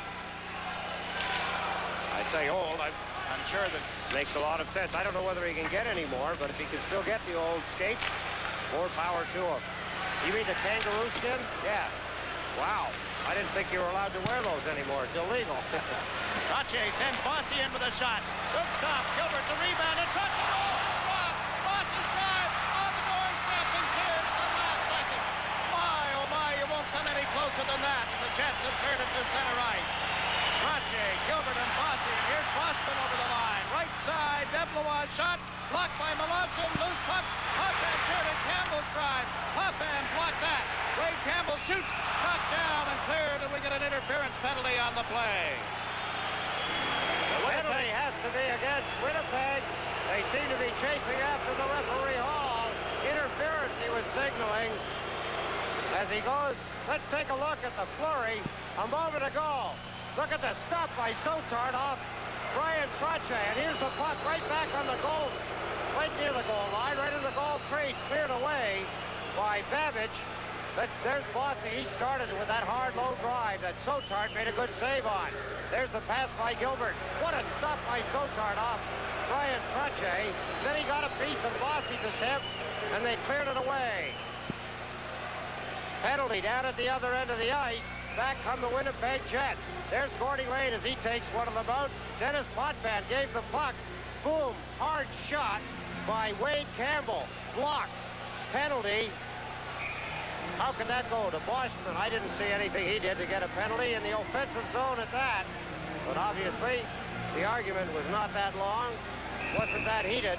Boschman in the offensive zone takes a penalty.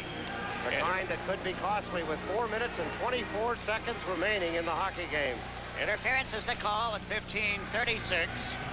I thought possibly they were going to give Gord Lane a penalty just to the left of Roland Melanson, as he was taking one of the Winnipeg forwards out who was not in contact with the puck.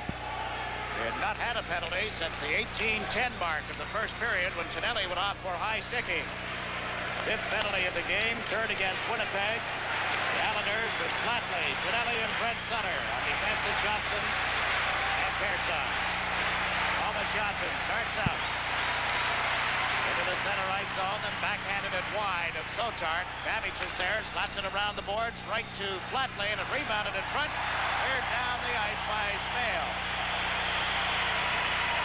Everybody in the building, Jakes, knows and realizes the importance to Winnipeg to kill this penalty off.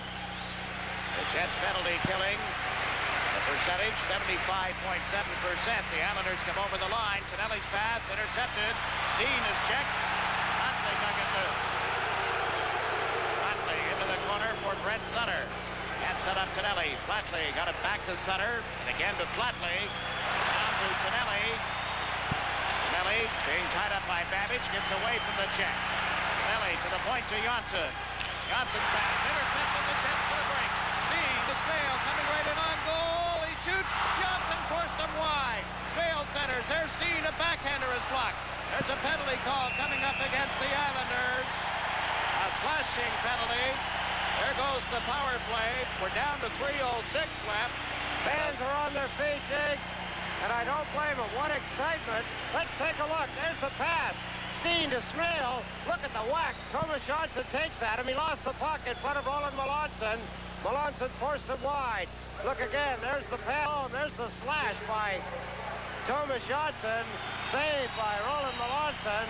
And the sides will be even with 43 seconds remaining in Boschman's interference penalty. And then Winnipeg will go on the power play with just better than 2.5 minutes remaining in the hockey game. Well, here's the situation for the Islanders. Al Arbor taking a little time as Trache out there. Benelli is coming off the ice and Bob Bourne is going on. He's not sent out a defense pair yet. He's stalling.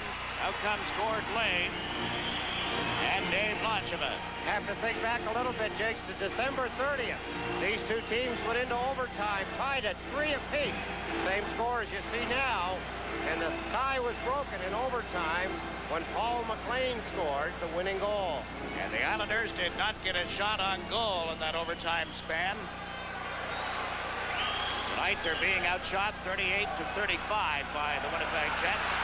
Trache knocked the puck away from Wilson on the face-off and went to Langevin around to Lane. Marty Lane to Trache. Knocked back out into center ice by Wilson, and here's Waters shooting it in off the board. Lane for the Islanders to Langevin. 25 seconds left in the penalty time against the Jets, and they pounce on a loose puck. Wilson with it. Got it around the boards. Malonzo leaves it for Lane. Gord Lane fires it out to center ice. Waters has it. Jim Waters to Lucien Deblois. Overskated it. Waters picks it up. Across to Mantha. 5 seconds left in the Winnipeg penalty. Mantha slap shot. That missed on the glove side. Wilson drills one. Off Mantha, stick it up into the seats. The penalty time against Boschman has expired. Winnipeg with a power play for the next 1 minute and 15 seconds, barring any further penalties. We have 2 minutes and 21 seconds left in the third period. Power play, a big one. The fans here, as well as they realize the fact that the Winnipeg Jets had to kill off a penalty. Now they know on the other side their team is poised and in a position with the extra man for the next minute and 15 seconds to get the winning goal. Report just in from Edmonton. The Flyers are leading the Oilers 3-2. Philadelphia in the hunt for first place in the Patrick division, as are the Rangers and the Washington Capitals. Puck shot around the boards. Lukowicz after it. Morrill leaned into him. It came out in front. Howard-Chuck shot hit the side of the net. McLean sets up Babbage at the blue line, holding on to the puck. Babbage into the corner. Lukowicz hit it neatly to Howard-Chuck. Back to Babbage. Babbage lets it go off Caller's stick. There's McLean at the side of the net. Back into the corner and dumped it around the boards. Howard-Chuck will pick it up. 42 seconds left in the power play. Babbage across to Mantha. Mantha's shot through a screen, tipped wide and cleared by Morrill.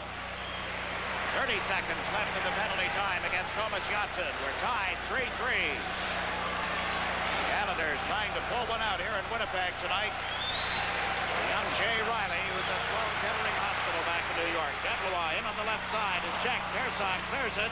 But not out. He gets a second attempt and feeds it up to Bourne on right wing. He's over the line, forcing Babbage to turn, but Babbage was able to pick up the puck. David Babbage across to Arneal. Boschman trailing. Deblois moves in. Boschman with the pass, and he was checked by Tonelli. Boschman put it back in the net. Arneal can't center. Aims at 6 aside. The puck is underneath Langevin and came loose, but the whistle had already sounded. 57 seconds left. We'll take a break here with the score tie. The Islanders 3, the Jets 3. At last, one airline has done something unique for America's senior citizens. For only $1,199 each, we can travel anywhere Eastern flies in the U.S. for a year. So we're going to visit our niece in Boston, our kids in L.A., and dear old Mom in Florida. If you're 65, you qualify. Your Get Up and Go passport also entitles you to major discounts at participating hotels. Call Eastern or your travel agent for details. Eastern's Get Up and Go passport. It was worth waiting for.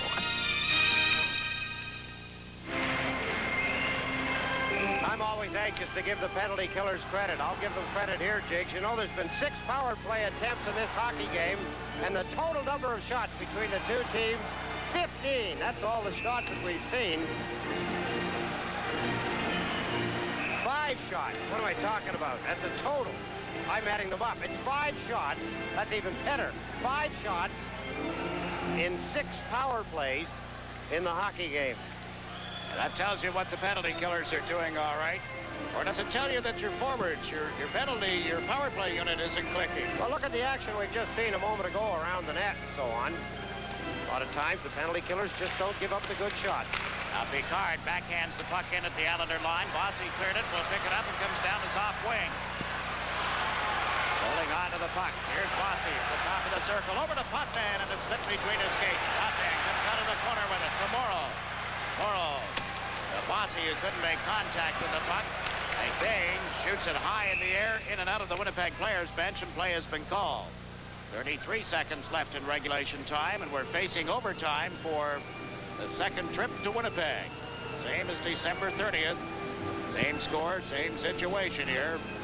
Good hockey game. Winnipeg won that one 4-3. The Islanders in the face-off in the Winnipeg end of the ice. They have Trottier, Gilbert, Bossy, Morrow, and Potvin out there. Deblois is going to take the draw for the Jets. Now he backs out of the circle, and it'll be Boschman. The time remaining up at the top of your picture. Another final score, Jake. St. Louis has beat Minnesota. Minnesota going down again 2 nights in a row, 7-5. St. Louis over Minnesota. The draw comes back to Potvin. He scores! Potvin drills one from the point. It may have been tipped in front. In any event, the Islanders have regained the lead. The puck changed direction in front of Sotart. They won the face-off. It was important. Trottier wins the face-off. Dennis Potvin lets go with a tremendous blast. And it changed direction. You can see Trottier head for the front of the net the moment he won the face-off. And as Potvin drilled it, watch Trottier. There he goes. There's the shot. Brian Trottier tipped it in front. You see the referee Hall signal point at Brian Trottier. It's in the net. The Islanders, with 31 seconds remaining, have taken the lead 4-3. Trottier's 32nd goal of the year, the only assist to Potvin. Now Sotart hits for the Winnipeg bench. The Islanders trying to clear the puck out. Could not. McLean was checked. Got it in front to Deblois, and he couldn't pick up the pass. Getting Potvin back to the net. Ran into a check. Puck comes around to Bossy on right wing, and he has dumped it down into the Winnipeg zone with 8 seconds left. Mantha uses the right wing. Missed McLean with the pass. Potvin to Trottier. Couldn't get a stick on it. Now he does. And there's the horn, ending this game in regulation time. The Islanders defeat the Winnipeg Jets for the first time this year. The record will be a win, 2 losses, and no ties. The final scores, the New York Islanders 4, the Winnipeg Jets 3. We'll be back with a recap and our Budweiser Star of the Game selection right after these messages.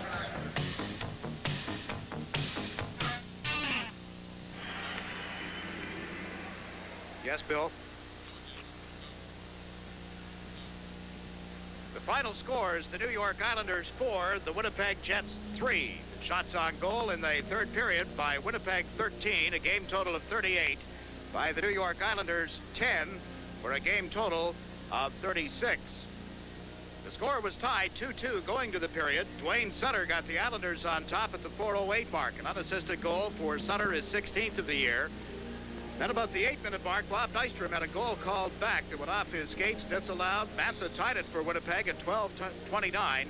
Mantha's 13th of the year from Howardchuk and Waters, and the game was even at 3-3. We were into the last minute of play after a penalty to Boschman, a penalty to Janssen. Neither team able to do anything with the man advantage. The Islanders get the winning goal at 19:29 when Trottier scored from Potvin right from the face-off to the right of Doug Sotart. Trottier's 32nd goal of the year, and the Islanders defeat the Winnipeg Jets. The final score is 4-3. A very entertaining hockey game from start to finish. Of course, we were all anxious to see what Pat Flatley and Pat LaFontaine could contribute to the Stanley Cup champions. Contribute they did. But, of course, the important thing is the outcome, and the Islanders, with that goal by Trottier late, get themselves the win. An exciting night. It was an exciting night, Jiggs. When you think back in the early part, or actually right up to the time the goal was scored, Winnipeg had all the good opportunities down at Roland Melanson's end of the ice. But the Islanders, as they've done so many times before, they always seem to find a way to keep the puck from going into the net.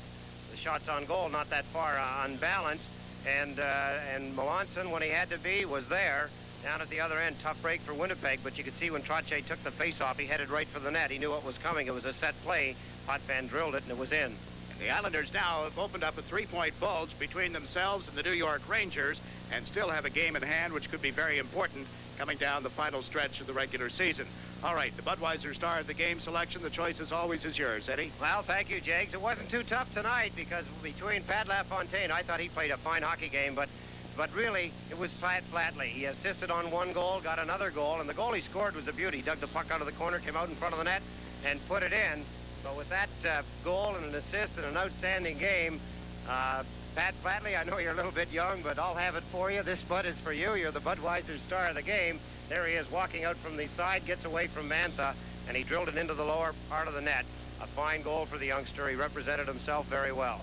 As you watch him again, he'll receive from Asta Sport a collection of their fabulous reversible fashion fleece coordinates. The original reversible fleece outfits in the United States. Asta Sport coordinates. They come in 15 colors and are available at Ben Hill Men's Stores. And Pat Flatley, with that goal, is first in the National Hockey League, and Pat Flatley is our Budweiser Star of the Game.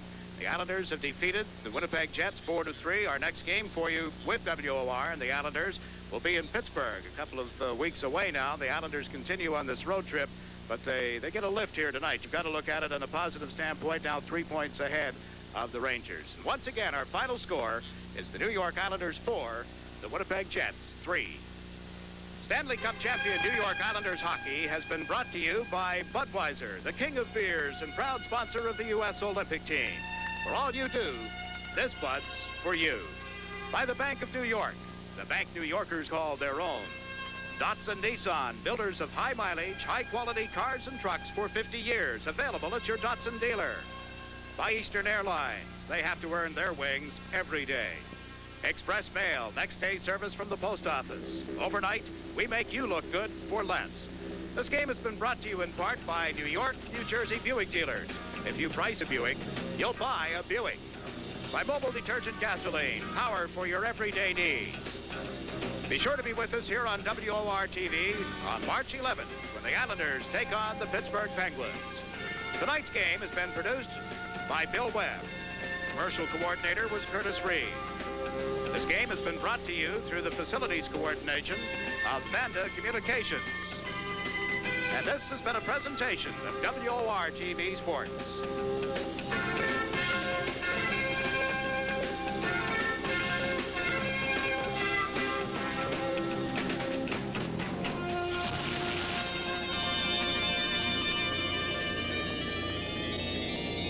Short of time as they get set for the third period, and that is of utmost importance. Now let's go to Bob and Gary Mickey. It's very important, David. We're here in Game 4 at the Net Center in Bloomington. I'm Bob Cole with Gary Dornhofer and Mickey Redmond set to go for the third period. It's all even. They're tied at 2. Minnesota losing it at center to Potvin. Coming in is Tonelli. Tonelli having some trouble. It's in his skates. Now it comes back in front of the net. Tonelli was knocked to the ice. Maxwell, a long pass to center. Knocked down right there by Morrow, and he shoots it back in for New York. Tonelli in forechecking again.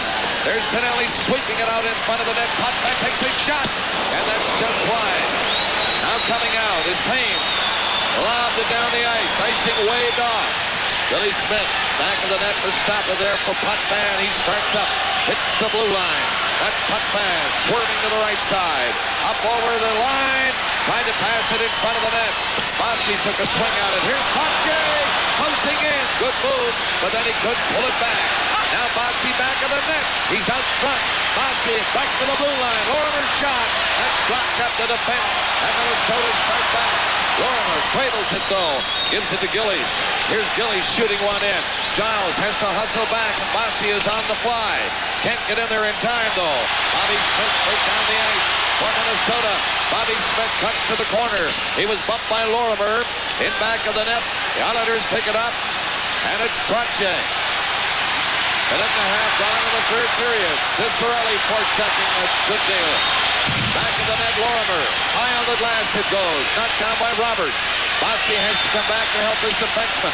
Moved it by at the point, and it's cleared all the way down the ice. Now Schmier. Flipped it past through the middle. Cicerelli into Brunt. Lane has him covered.